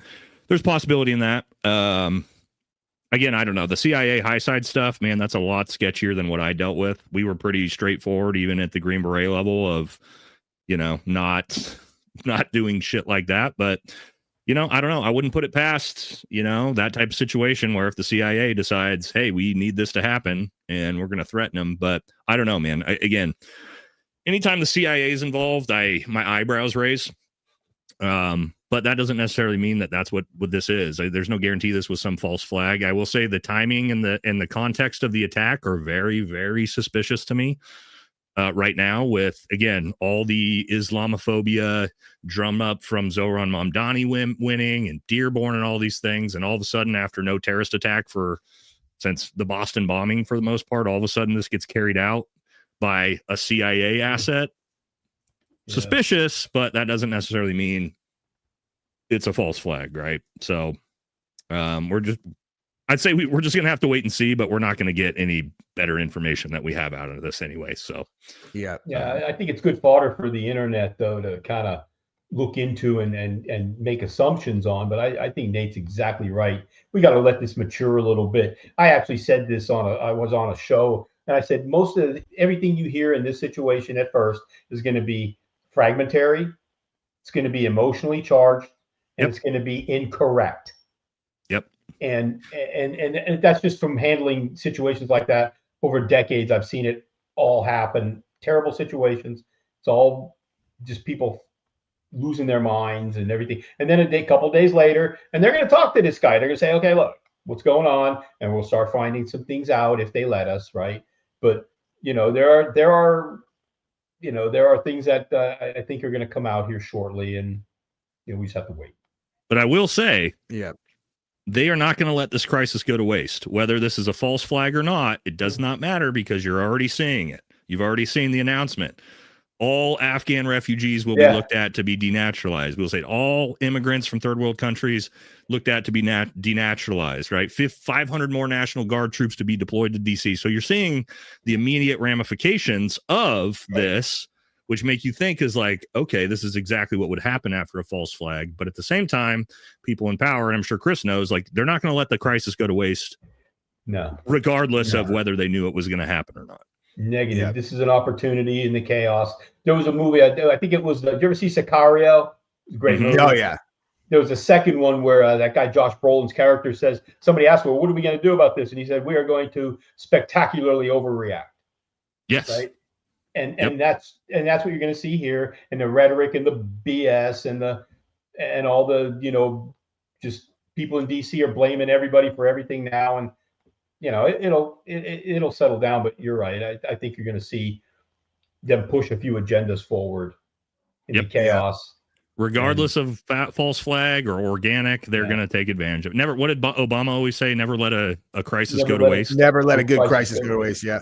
Yeah. Hey guys, just FYI to everybody watching and everybody else, like I have a hard stop in 45 minutes, and there is literally no chance that we're going to get through all of these super chats. So I just want to warn everybody, like, you know, as much as I appreciate the support, like, don't waste your money, because we're not going to get through all the ones we have thus far. Can you leave your computer set on this time? Yeah, I probably could. If you got a hard out, and then if there is, I don't know if I can go through them though. Can I click on them? No, I can't click on them. Whatever, we'll figure it out. Yeah, we can rip. Okay, so this guy, cool guy, says I work for the Orange Man. Cash was planted near Trump. Devin Nunes brought Cash, who was a random bureaucrat, into the White House file basement to look at January 6 files. Trump didn't know who he was before then, and it's unclear how Nunes knew Cash. Interesting. Yeah, Kash Patel went to the Hill. He was over there on a TDY assignment, worked under Nunes, right? That was the relationship there. Cash was a line attorney over at DOJ, and he did a lot of assignments in different parts of the organizations around the government. So he was TDY to the Hill. They look at the January 6th stuff, and he was also big on all of the Crossfire Hurricane stuff too. And that's how him and Trump became acquainted, because he said he felt, you know, Trump was being victimized and this, that, and the other. And he became a Trump loyalist, right? And Trump loves that. Yeah, but now you have Celebrity Apprentice going on, where he's putting all these people in place based upon loyalty, not necessarily based upon the ability to execute the mission effectively for the American people. And we've seen Cash make some questionable calls, you know, in the last few months on some things that were born more from lack of maturity, lack of experience. I think his intent is good, but I don't think he knows how to do the job that he's been entrusted with. Yeah. Like, I remember talk about that next. Some of these things that he has going on, that I just want to get your perspective as somebody who's high up in the FBI of. We'll talk about what he's doing with his girlfriend and these lawsuits and flying her around to WWE events on his private jet. Like, all this is just like putting out tweets about like how his girlfriend is a country music sensation and everybody needs to leave her alone. Like, the FBI director is like, really? How about after they've already? That, I'm sure, but they've charged a suspect in Charlie Kirk's murder, and then subsequently the deputy or the director of the FBI tweets that they are still investigating 6 different theories that he read online. I'm like, oh, that's going to be pretty good for the fucking defense's case. You didn't cross those T's before you fucking charge the suspect, dude? Well, this is a great example of knowing when to just shut up. Just stop. Don't say anything. And Nate and I talked about it briefly when I was on his show, but you can't run FBI operations via the social media, nor can you run FBI operations while you're chasing social media approval. That is what he's doing, Chris. Yeah, you can tell. Yeah, and it's a way to failure real fast, because the FBI has to be more interested in the investigative work and the outcomes versus how do we look to the public? How do we look? That's what it feels like. That's what the whole thing feels like right now. Right. Well, look, every day I get something that says, you know, we're in Memphis, we arrested 150 people, and right. And I look at it and I say, this is what we used to call the baffle them with bullshit approach, right? You give me a bunch of numbers Okay, you arrested 150 people last night. Great. How many of those people, what did you arrest them for? One. How many of those people are actually going to be prosecuted? Right? How did the quality of life improve in Memphis? Because you took all these people off the street. Why didn't you do it before? You know, all these questions come up on a more of a, don't give me, like Nate, it'd be like if you guys went out on a raid or you guys were doing stuff and you said, hey, we visited 19 sites and we blew off 10,000 rounds of ammo. Yeah. Okay.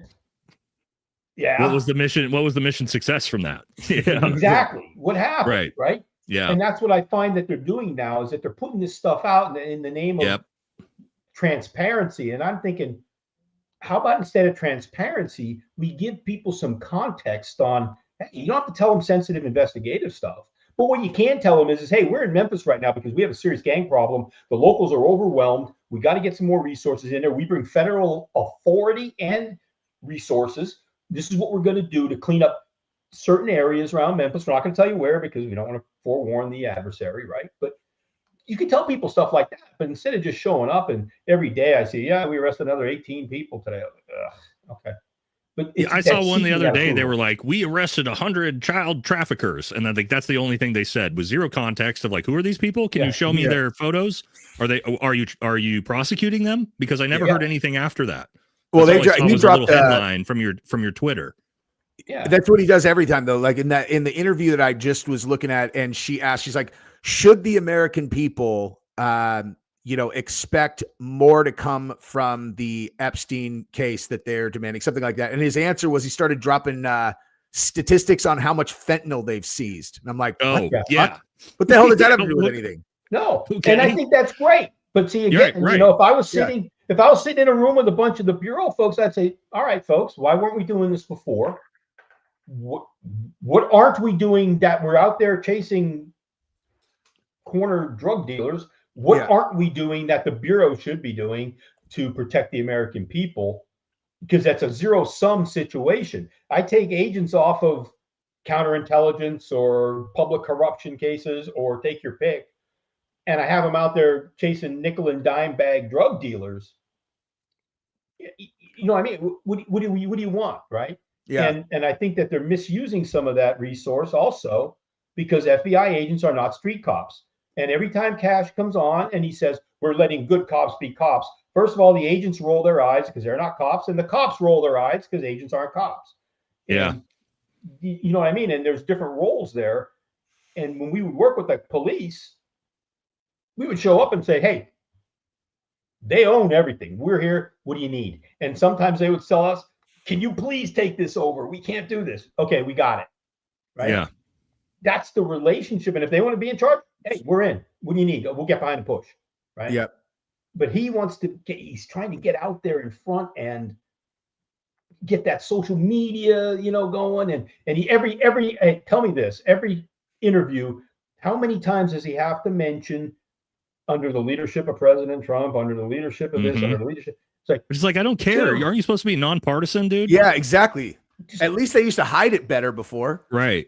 Well, I think you had folks that understood how to play the game a little better. You can thank the administration for their support, right? Right. You can say, hey, the administration has a very low tolerance for criminal activity. That's why we're here to help this community. It's a community at risk. We're going to come in here and help clean this shit up. All right, done. Yeah. It doesn't, and honestly, it doesn't matter which side any citizen is on.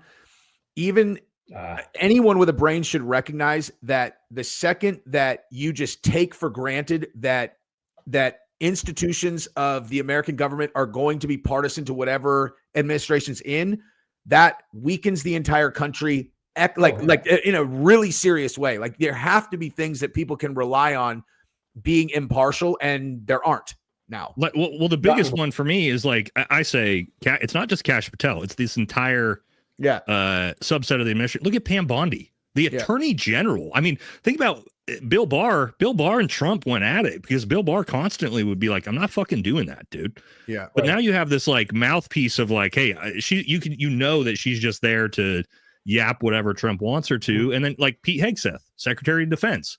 We used to have, look at Mattis. Madison basically told Trump to go fuck himself half the time because he's like, I'm the big dog in charge of the military, not you, man. Mind your own business. I'll take care of it. Right. Whereas now you got Hegseth, who's just another mouthpiece for whatever the administration wants. So it kind of just feels like that's how, to Chris, to your point, it's the apprentice government. It's the celebrity apprentice government. And that's what we're seeing out of it, which is it kills the faith of the American people, to Jesse's point, like looking at this, just rolling their eyes like, oh, here we go again.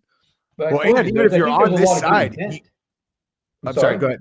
I was just going to say, like, it's going to come back around in reverse. Like, even if people are all, yeah, like our team's winning, it's like, you fucking idiot. There's no teams, dude. This is going to come. Even if you think you're winning, this is going to now come back worse the next time the other side. And then it's going to be worse. And it's just like, it's all bad. It's all bad. There's no team here. Yes. There's no team. There's one team. Should be American. There's the team for the American people. Yes. Right. And that's what's always my thing. Yeah. There was are we doing good for the American people? Yes or no? Not are the Dems or the Republicans, who's happy with us? Because you got to play the games to get money and funding and all that. Yeah, okay, got it. But are we doing good for the American people? Yeah. And I think that's been lost over the years across many of our key infrastructure organizations in the government. And some of them are they're flat out partisan, man. And it's terrible. Yeah. Terrible. Chris, I wanted to ask you about with Kash, with this stuff with his girlfriend, and also kind of the controversy of he lives in Las Vegas. Now, I know they've talked about like he's required to use the government private jet for travel and all that. Okay, whatever. I don't think he's required to use his private jet to go pick up his girlfriend in Nashville to fly her around to WWE events and her singing events. And then also, would that be normal for an FBI director to like live halfway across the country and to commute to work on a private jet? Like, it just seems to me like for all of us, if we got a job in DC or in Virginia, right, Quantico, wherever you're at, like you would at least buy a second home there or rent an apartment there, or like you would live there. You wouldn't be like, what I mean? It just seems like it's the American people are just going this, and it's not just that. He also now he's got a personal FBI SWAT team security detail for his girlfriend in Nashville. I heard about that. It's not your wife. It's not your kids. Like, how is this?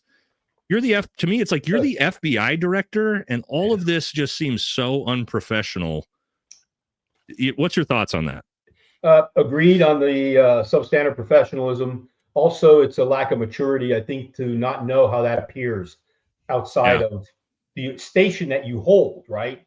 One of the things that I saw when I first saw that, like the SWAT team and all that. And he yelled at them, right?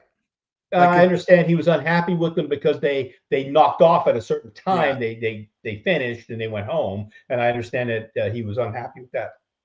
See, my thing, the FBI is not in the business of, as an organization, like we're not like the Secret Service where we have a protective division. Now, the FBI director and the attorney general have protective details. I used to oversee those details when I was, which makes sense, management role. Okay. And they were all FBI agents, SWAT qualified. They all drove the black Suburbans around DC and all that stuff. Right. But that was for those two people.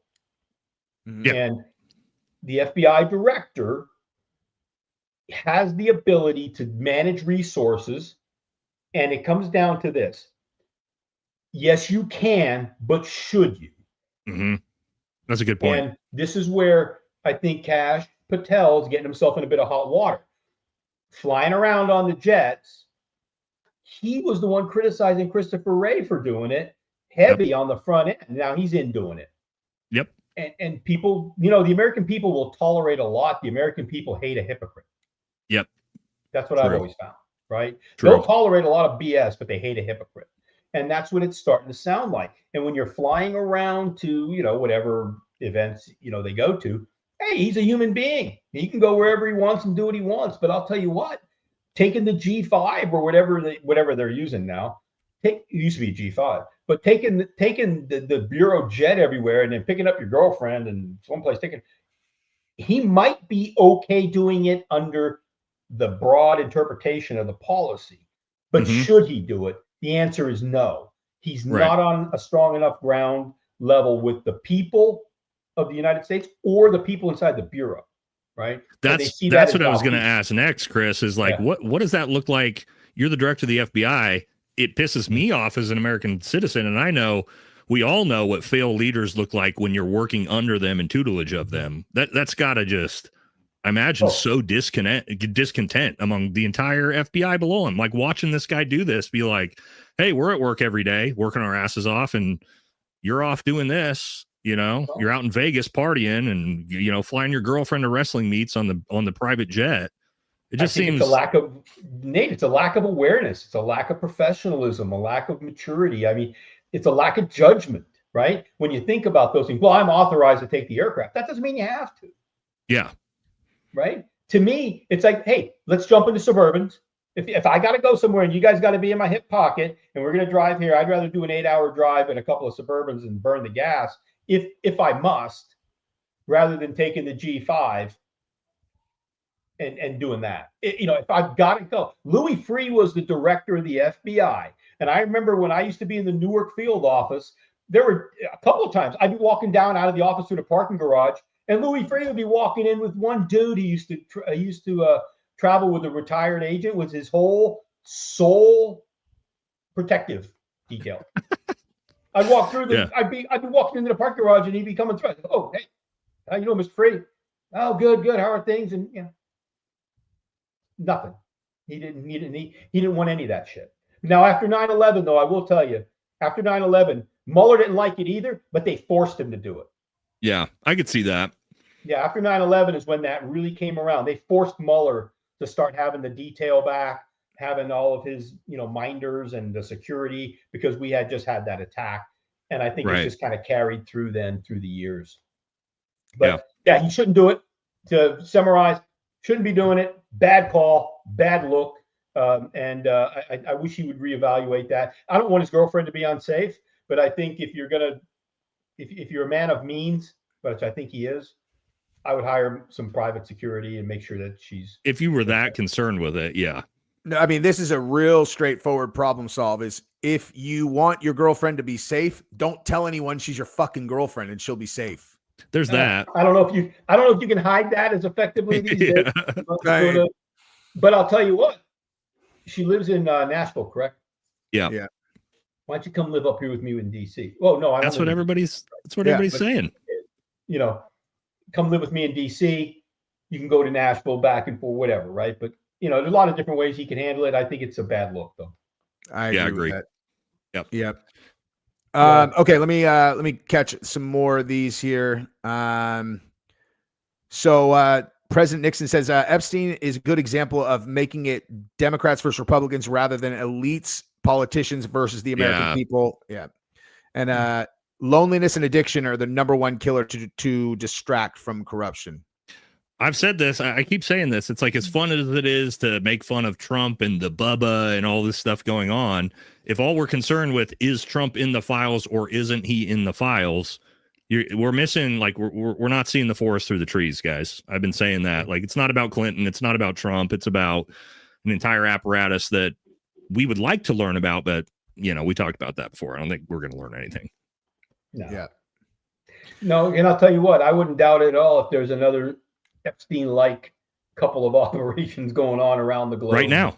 I'm guaranteed there are. For sure. Wouldn't surprise me a bit. Yeah. I heard Bustamante talking about how they could just get trained, like in the agency, that if they're like in Africa, they're dealing with some warlord and they're trying to get some information or some kind of they have an operation that they're running, and what they require to get it done is for them to go get the guy a boy, that they'll just do it. And it's like you got to keep in mind, we as Green Berets were told, and there was a famous Green Beret that Obama tried to have him court-martialed because he beat the shit out of this Afghanistan elder that was raping a bunch of the boys. And he found out, and he told him to stop, and the guy said, I'm not going to stop, and he almost beat him to death. And they tried to court-martial him and ruin his career over it. They told us to look the other way. Like, sorry, it's cultural, man. Yeah. And that was at our level. And that was our own government telling us that. So imagine what's going on the high side stuff of that. Well, if Yeah, you the green light you agency- guys to take the matters into your own hands, I mean, then you guys are going to start icing a lot of pedophiles over there, and it's going to get, you know what I mean? It's like if you have to do it the at problem with it is like to Chris's point, if you're, or to your point, Jesse, talking about, hey, I'm trying to influence this warlord, which is what we did in Afghanistan. All the elders were warlords at the end of the day. Well, what happens if I beat the shit out of this warlord? Well, now I've just me personally, I've just completely eroded the entire relationship in this entire region that I'm trying to establish an American fortification and connection with. And now potentially I'm going to get blown up, and my entire team's going to get blown up as we leave the area because we disrespected the village elder. And I know it's dark and it's like, this is gross type of shit to talk about, but that's the type of stuff we had to look the other way against for if we wanted to get the strategic missions accomplished. Right. Well, Nate, have you ever heard someone say, and again, a philosophical problem, we used to run into this too. Do you do the lesser evil for the greater good? Yep, exactly. And I'm not saying, child, assault is lesser than anything, but I'm saying in the big scheme of the bow tie wearing DC people, is that the lesser evil for the greater good that you, me, or anybody else who's going to be on the ground, you're sitting there saying, wait a minute, this isn't, no. And they're going to say, step aside and shut up. Yeah. Well, is it worth ruining this relationship, or is this something that we need the 8,000 soldiers this regional warlord can provide so that we can bring down the Taliban? Yeah. Those are the type of things. And then you talk about the high side stuff of this, when that's warlords in Afghanistan. We're potentially talking about influencing leaders of countries and things like that now at the CIA level and the ground branch level and all these different things. So to your guys' point, like to Chris's point, is there probably more Epsteins out there? I guarantee it. Of course there is. Yeah. Absolutely. Absolutely. But for global power that most of us aren't part of and most people don't even think is out there, global power, that's where it is. Yeah. It's that lesser evil for the greater good. And Chris, did you there was something I wanted to ask you earlier that I forgot about, and I just thought of it right now, was that so given that you were in counterterror, like when you hear numbers of refugees that are taken out of Afghanistan, like in the withdrawal, and they're coming into the United States, and you could just common sense know the vetting is not going to be very good. Like you have the type of background, context, insight that almost no one else does. So like what's your reaction to seeing that, like numbers like that? Like, what do you think? You know what I mean? It was completely irresponsible by the previous administration to do that. And from what I understood from people I knew is that we had lists of names of people who were supposedly vetted or validated or whatever. What the administration went to was, that'll take too long, just do head count. Oh God. Right? Go to head count.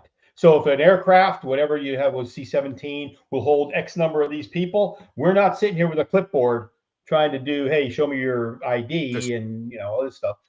They just went with the, hey, 30,000 people out here. We can fit X number of people on every aircraft. Get them out of here. And you saw where in one of the communications, Biden even wrote himself that somebody wrote and said that the president said err on the side of overdoing it.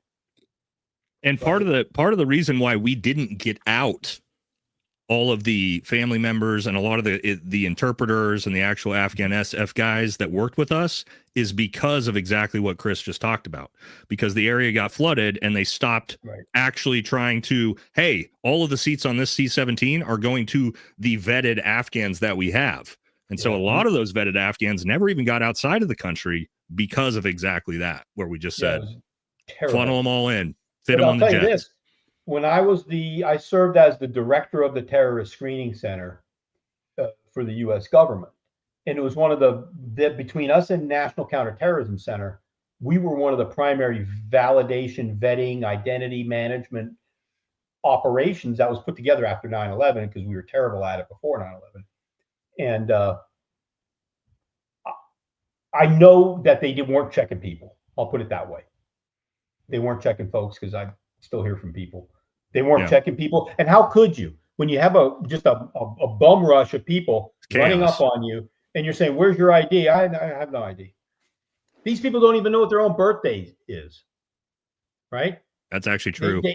They don't. I mean, I don't say that to be mean, but they don't know what their own birth date is. And a lot of people don't realize that the Muslims use the lunar calendar instead of we use that Gregorian calendar. So they don't even know what their dates of birth are a lot of times. I mean, that we could even make sense of, right? Mhm. Yep. And we used to find that when they would come to us for certain things, they were either born, and this was battlefield sweeps, Nate, what the people would do. They were either born on the 1st of January or the 1st Yeah. of June. No, that's true. 100%. Right. So, That's wild, it man. was hard to validate. So you got these people. I don't know what And the Chris, to your humanity- point, 60% of them are named Muhammad. Yeah, You know what I mean? Do you know how many Muhammad Khans there are in the world? Yeah. And I'm not saying that, again, to your point, to be racist or rude, but that's the reality of it. True. Yeah. It's true. Because we were looking at one time, like the Muhammad Khan. This guy's name's Muhammad Khan. There's millions and millions of guys with this name. 6 million other ones. Yeah. Yeah. So how do you vet somebody when you have screaming and yelling and there's all kind of hell breaking loose and aircraft are taking off? They just said, all right, the hell with it. Count heads, get them on the aircraft. Yep. And I know that they weren't validating these people. They weren't interviewing these people. And now we have this. No. Yeah. No. Yeah. But now we have this threat environment that is emerging in the United States. We let all these people in from other countries that are of questionable background as well. How many days, months, years are going to go by before we have another set of shootings or a set of somebody disgruntled or another again? And here's what I tell people is also, I guess during the Biden years at the southern border, there were between 300 and 400 people that were on the terrorist watch list that were encountered at the ports of entry. They let some of them in anyway. Yeah. Right. And I said, okay, that's fine. Right. That they were encountered. How about the serious operators who knew better than to come to the port of entry? They actually snuck through the border like they would infiltrate. Nate, I asked you this last time. Would you go to a port of entry somewhere to do an operation? No. Not under the Biden administration. All I got to do is fly to Honduras or Venezuela and just work my way up through Central America and just walk in. Yeah, exactly. And you're not going to the port of entry. You're going to sneak in. Yep. Right. You're not encountering Border Patrol or CBP or whoever. So they just couldn't do it. It was too big of a problem. They couldn't do it. And now we have this. And here's the problem with the current administration is trying to clean it up, but they can't. Yeah, there's no way. How do you even do it? They can't do it, right? And now when you're talking about, well, we're going to take away everybody's citizenship and we're going to denaturalize, we're going to deport. That's all shit talking. They're not going to be able to do it. Yeah. Yeah, no, I agree. I agree with you on that. You have to wait. You almost have to wait for them to commit something or get caught up where an informant gives them up, and that's, you can't do that on a wide number scale. Yeah. No. Yeah. No. Chris, that brings up another something I just thought of that I wanted to ask you about, and I can't remember. What year did you retire again? 2020. So, what did you think about these stories? Like, as an example, the the supposed foiled kidnapping plot against Whitmer, when you find out that like 70 or 80% of the people were informants. Like, I mean, I don't know. Like, I don't know if you could talk about that case or not, but like, what are we looking at there? Is that like just entrapment or is it just bad? I mean, like, what are we looking at? It wouldn't be entrapment because they have 100 lawyers looking at that stuff and they're saying, don't do this, don't do this, don't say this. Right. So they know what to do. So they're not going to get the entrapment. What you had there was what we used to call the self-licking ice cream cone. Right. Okay. You see that behavior is incentivized. Hey, you want a good write-up for a promotion. The boss has to get his write-up. We want to get an interdiction. We want to get a terrorism thing. Oh, we don't have enough sophisticated operations going on in the division. Let's get this undercover going. That's where all that stuff starts feeding on itself. There were cases. I remember when I was in charge of a field office. These guys brought in an undercover operation. And I'm looking at this. I'm saying, this is ridiculous. What are you talking about? I said, absolutely not. This is ridiculous. But other places, the bosses would say, hey, I need this for my rating. We don't have That's the same way in the military for stuff like this. OER bullets, we call it. Officer Evaluation Report bullets, to do some dumb shit that made no sense just so you could do exactly that.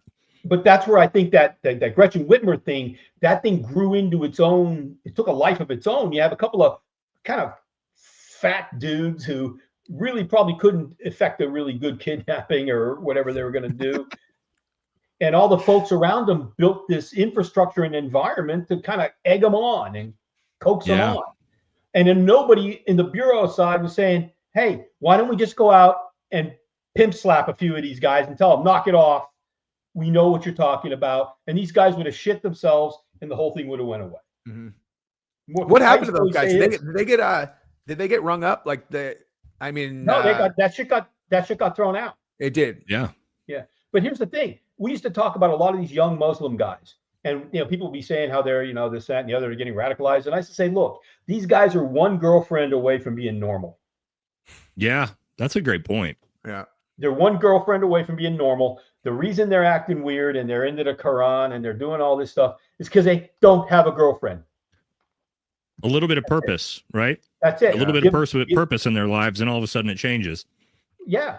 But that's where everybody being there like, oh, we got to go and we got to roll this guy up. And I think, a 17-year-old kid, he's in high school. No, I don't want anything bad to happen. If you have evidence that he's going to shoot a school or something, yeah, go put your foot in his ass, right? Yeah. Get it done. Can't have people hurt. But when they would come with some of these things and say, I'd be sitting there like, oh, yeah. Now, why don't we just go and talk to this kid? Yeah, well, instead of like, hey, let's try to propagandize this kid into thinking he's going to carry out an attack. That way we can set him up and then arrest him for it. No, you just go out and say, hey, man, people are worried about you. You're acting weird, saying weird shit. What's going on? Yeah. And you talk to them like a human being. And the fact that they knew Chris, the FBI knew their name. Like Chris, FBI knows your name. FBI knows your name. Headlines. That doesn't make headlines for the bureau. That doesn't make headlines for the case officer. And you don't get promoted, right? And you don't get promoted for that. So but that's the problem. That whole Michigan thing, that was in a nutshell, very representative of how you can build those cases. And if there's no adult supervision and there's no level head to say, what are you doing? This is terrible. Stop it. I mean, I had to do that many times in my my life where with the bureau is like, what are we doing? No, this is ridiculous. Stop it. And people say, oh, okay, right. Or tell me why we're doing this. Oh, because you got a bad file review last time and you don't have enough cases and you made up this bullshit. No, right. So I think a lot of it comes down to the leadership, Jesse. It's a lead, and the bureau incentivizes it. And I think that's why whenever I go through my sermon on the bureau, one of the 3 areas they have to change, they have to take a look at their operational practices. Mm-hmm. Are they still valid in today's threat environment? Are we still looking to build up this, like these fairy tale cases and stuff? And people have got to have the guts. And this is where I think Kash has made another mistake, but you can't fire everybody who disagrees with you. And he's been doing that. Yeah. Right. Do you think any of those people left in the FBI will ever tell him the truth again? Nope. No. Hell no. Right. I want to keep my job.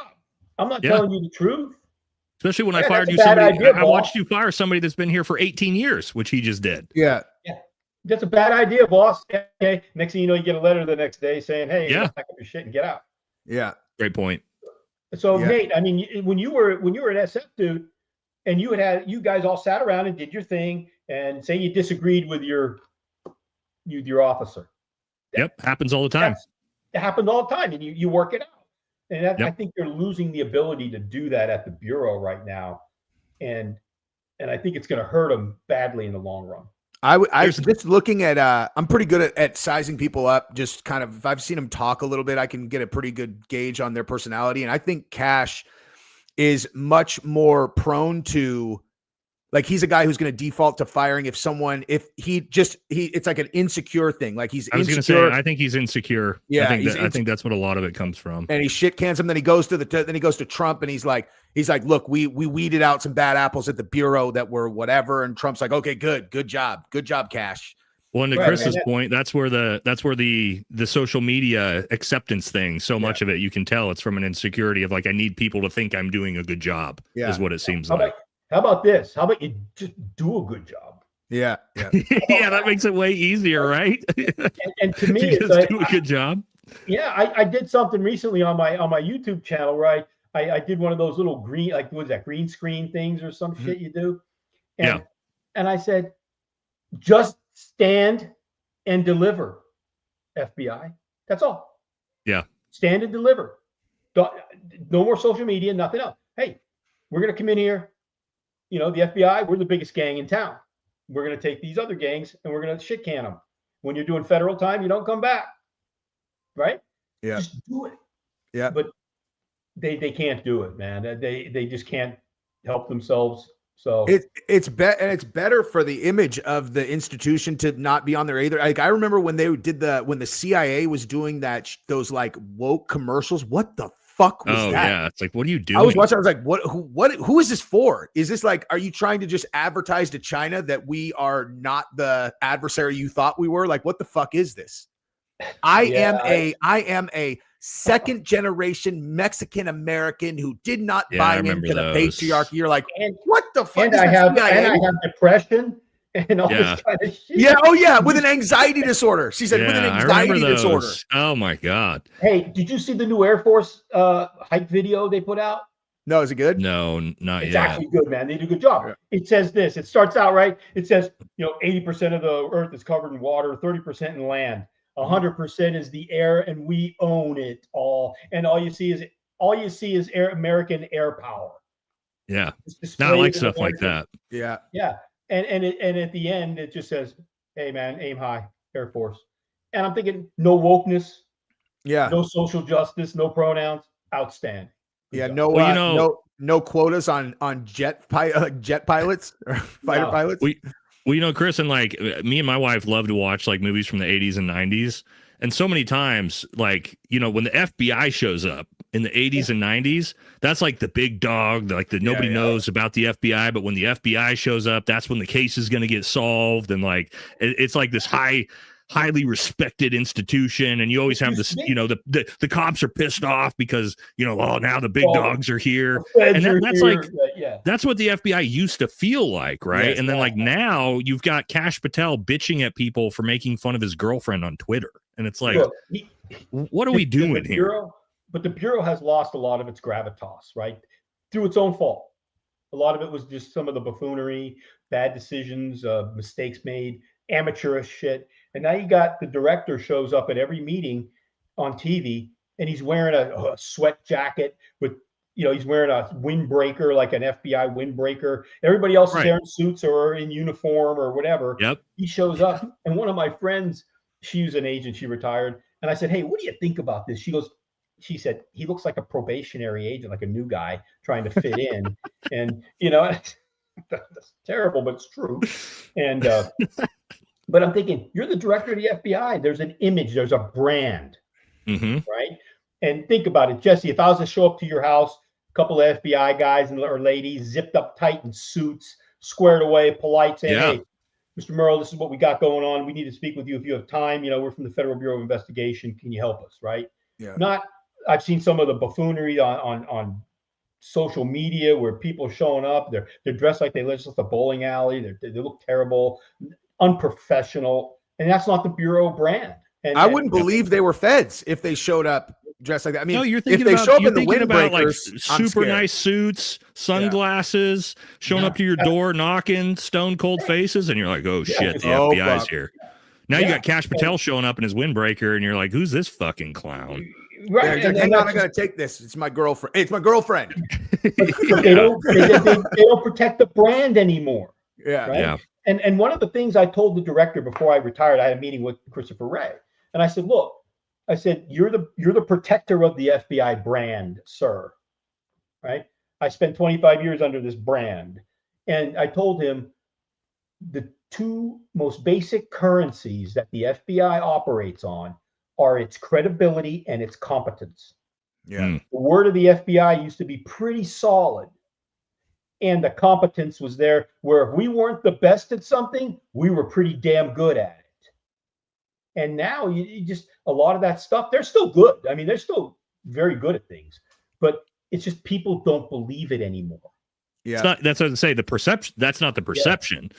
Like the average person in this comment section will be like, the FBI is fucking terrible at their job. Well, whether they aren't or not. Yeah. Dismantle them. They're corrupt to the core, blah, blah, blah, blah. Right. And you know what? I can't argue with some people when I say, look, the Bureau that I knew changed over time. Mm-hmm. And well, why didn't you do something about it? You know, it's an institution. It's a massive bureaucracy. It's a bureaucracy. You can't. One man doesn't change the bureaucracy. Yeah. No, but I did what I could where I could. Like look, you know, Nate, in the military, right? Say you're in a battalion, and there's another battalion that sucks real bad, but you're the battalion commander, and your battalion's squared away. Yeah. And someone comes to you and say, "Well, why didn't you fix that other one?" That's not how. I mean, I have my limited source of influence is the guys under me. You know what I mean? That's it. That's the only thing I can positively affect at my level. Agreed. So that's what people don't understand. They think because I was a senior official that I could just change the Bureau, and I changed what I could under my area of oversight, right? Mm-hmm. Yeah. But the Bureau changed over time, and I'm just hoping. And here's what I sum it up like this for folks.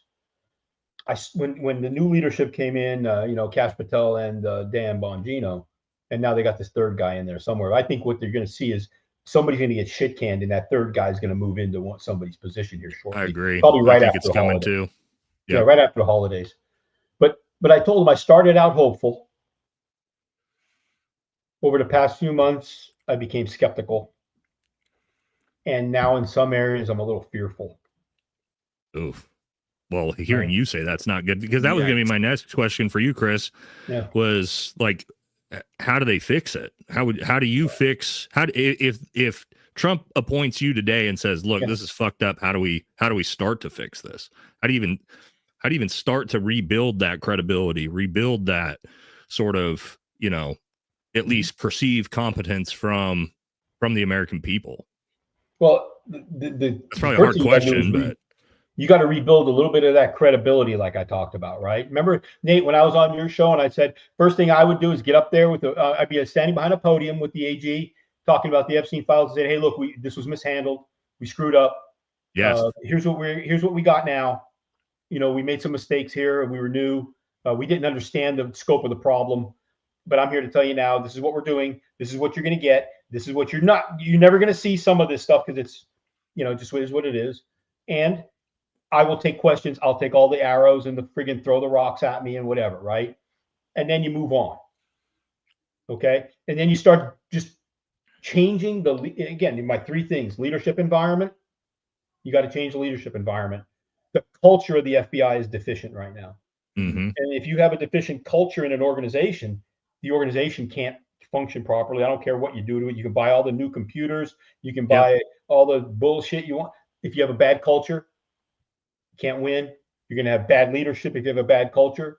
And the third part is you have to take a look at those the operational parameters that the FBI runs under. Like when they had the thing where everybody was fired up about them supposedly surveilling parents at school board meetings. Well, who authorized that? Who authorized that? That shouldn't have happened. What about that intelligence product that talking about Christian extremists? And if you go to Latin mass, you're a Christian extremist. That kind of horse shit was signed off on by the leadership. There's not rogue FBI agents out there saying, "Hey, let's go do surveillance at the PTA meeting tonight." Yeah. Believe me, they have other shit to do. They don't want to do that stuff. But somebody told them, "Hey, we got it rolled down from on high." Just like when you said, "Hey, we were going to do this and then we weren't." Well, you have a bunch of FBI guys and ladies that somebody calls and says, "Hey, you got to go surveil this school board meeting." And they're saying, "Well, excuse me?" Right. What? Yeah. Yeah. And then, of course, the thought that I had about that kind of connects to all that too was I was just thinking about how I remember watching Cash, like when I was talking about how he handled the public facing part of the Charlie Kirk case. And I remember, Chris, you and I talked about this offline about how I was like, well, now I at least understand why leadership in these organizations is so cagey, because if they give vague answers, they don't answer the question, they can't get tripped up on stuff they said later when new information is like, just shut your dumb mouth. And that way, that's like, they're masters of not giving information up because it protects the image of them never being shown to be wrong.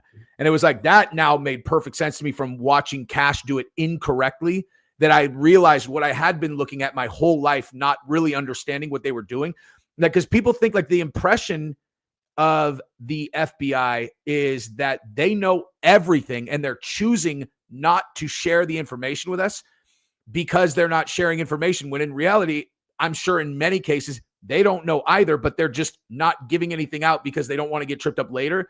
And it's just that seems to be the correct way to protect the institution. You don't want to give the community, or like the public, that you never want to let them see you be incompetent, wrong, or proven wrong, in the future or whatever. Well, that's part of it, but you also want to make sure that you're not giving out bad information that you have to go back later and correct. Yeah. And you could saw when Kash was like, we got him, we don't got him, we got him, we don't got him. And Nate and I talked about just the abysmal handling of the scene of the shooting. Everything there was just like amateur hour. I don't know who was in charge of what. That doesn't seem like anybody was in charge of anything, actually. But when you're doing a discussion like that, where you're telling people, here's what happened, this is what we're doing from a strategy standpoint, and then you stop. And all the other stuff that starts happening, and then you're going to find later, like I said earlier, you're going to say those little fragments of information, the emotion that was driving everything, a lot of that stuff's going to be incorrect. At first, the governor of the shooting in D.C., the governor of West Virginia, said that both of them were killed in the shooting. I reported that. I reported that based on what the governor said. Yeah. Yeah. And you think he would know, right? Yeah. Yeah. But again, he took that initial reporting. They didn't want to let it mature a little bit because, I think the velocity of reporting is more important now than the actual validity of the of the reporting, right? You got to get it out there first. It's all over social media, and then everybody's running like chickens with their heads cut off on certain things. The Bureau can't afford that. Yeah. Well, Chris, to your point, I waited a whole day to put my video out on the DC shooting while everybody else clamored over themselves to get it out there. Cause and that's what I usually do. I'm like, let me get 24 hours of time to see what develops. And I'm glad I did. Cause then we found out that he was a CIA asset. Yeah. We found out all these things that I would have had no idea about. But if I can do that as a random dipshit behind a camera, how can the FBI not do that? Well, because they're chasing social media approval and that whole, again, over transparency of things. I mean, when you have to put out and Dan Bongino, he's a veteran podcaster. He puts out something it was a little while ago, but he says FBI reporting or deploying to this location. For what? Yeah. What for? Nobody knows. Yeah. People are actually in the comments. What is this? Where are you going? What's going on? Right. Yeah. And again, that's adrenaline, and you have to learn to handle that stuff. And what does that do for the American people? Or the FBI. Yeah, they can say that, hey, you know what they say? I reported it out on social media within 3.5 minutes of the incident. Yeah. We're the most transparent FBI ever. And it's like, okay. I don't want you to be the most transparent. I want you to be the best at your fucking job. Yeah. Be transparently competent. Yeah. Do that. And don't lie. Because that too. Don't lie. Just if you can't say something, it was always my policy when we couldn't say something, we would just say, we're not in a point where we can discuss that right now. Next. God, that's what they never do, Chris. They never say that. They always got to find something to say, to your point. Well, there's an old saying, right? There's a fool always has something to say, and a wise man, or a fool speaks to say something, and a wise man has something to say. Right. And I think when you just have to say something is when you get those mistakes and you get those, what do they call them, gaffes, where you say something and next thing you're like, oh, that's not what I should have said. You say something like, I'll see you in Valhalla, brother. Yeah, I don't know where that came from. I think that was a little bit of, again, emotion. Man. I saw that for the first time with Nate. I was the last person in the country to see that, and I watched it while we were live streaming, and I was like, Jesse, I wish I was the last person to see it, actually. But it was kind of like, it just, I sat there and I said, you know, I was kind of like, everybody, like my neck, what the fuck are you talking about? like, did you ever get that one of like the douche chills, like your neck starts feeling weird? And, yeah, it makes me feel like my blood is going the opposite direction that it normally does. It's like my blood just goes. But again, good intention, right? He was, you know, trying to express a little bit of whatever. Yeah. Didn't come out well because, you know, he's I don't know. Sometimes it's better off just to say nothing and just say, hey, we, you know, our deepest condolences to the Kirk family. You know, we're going to work with them to, you know, make sure they're okay and find out what happened. Yeah. We're not talking about anything else right now. You know, have a good day.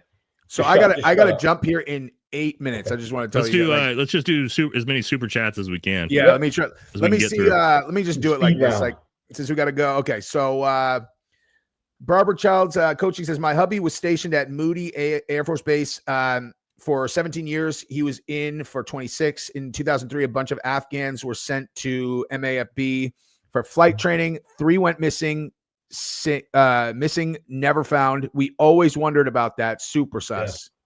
I mean, we did train Afghan pilots. I flew on, oh God, sketchiest shit ever. A few, what were they? MI17s, I think. Yeah, the old Soviet helicopters flown by Afghan pilots, like 2 or 3 of my teammates when we had to come in and out of some areas one time where you're just like, oh boy.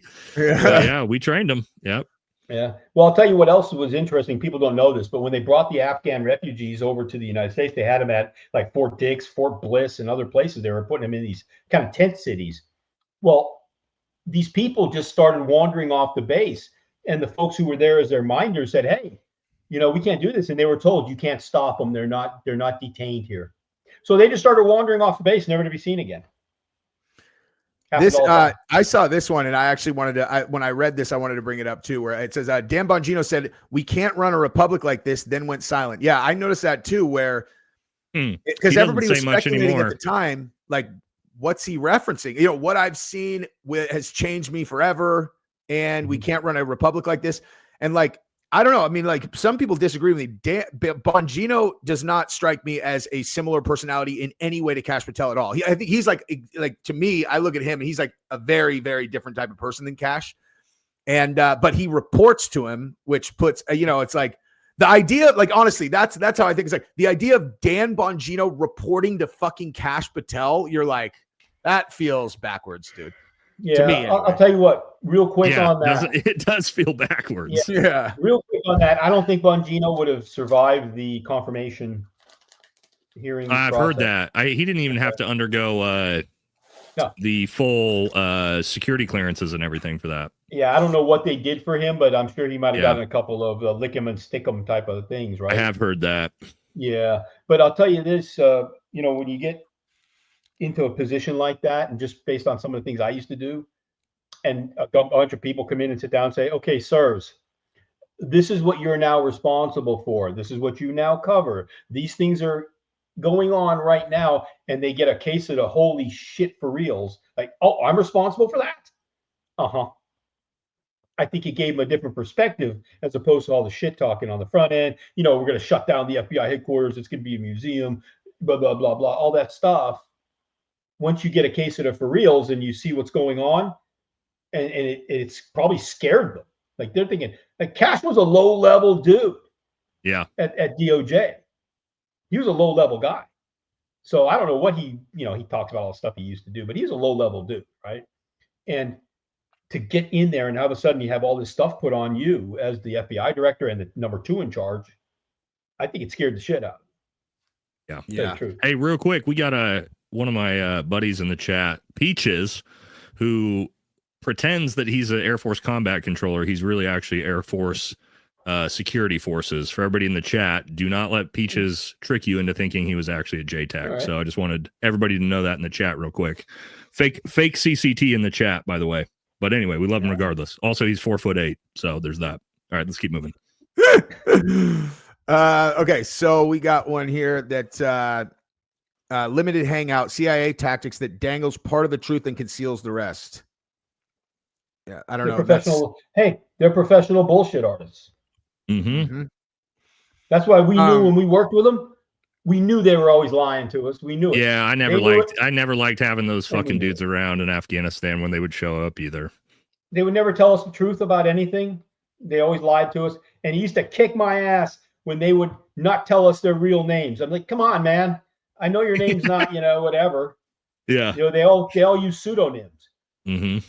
And even with the feds, even with you guys, even with the FBI, they use fake names. Oh yeah, the CIA is completely detached from everything else. I think especially with us, they use their fake names. Probably, yeah. But they used to answer the phone and they'd pick up the phone and say, "This is Jim." What are you talking about, right? So yeah, and it was just insane working with them. So yeah, they're all professional bullshitters. What do you guys think about? I'm sorry, like I have to get this question out as I just thought of it. What do you guys think about the Kash and his girlfriend suing this guy over? That's dude. That's gonna take like 10 minutes to deep dive by itself. It's fucking ridiculous. It's the dumbest shit I've ever seen. Let me just say this real quick. She is suing for defamation through implication, which I don't think anybody that knows the law has ever heard anybody try to sue for that. It's ludicrous. He's suing. She's suing and saying that defamation was implied by a picture, not by anything said, which is just. Someone said someone made a post about a honeypot. Yeah, that's where it came from. Photo of Kash and his smoke show girlfriend. Yeah, and it's like you can't imply defamation. It literally breaks defamation to begin with. Yeah. I think what that gentleman did, that the podcasting guy, he's a former FBI guy.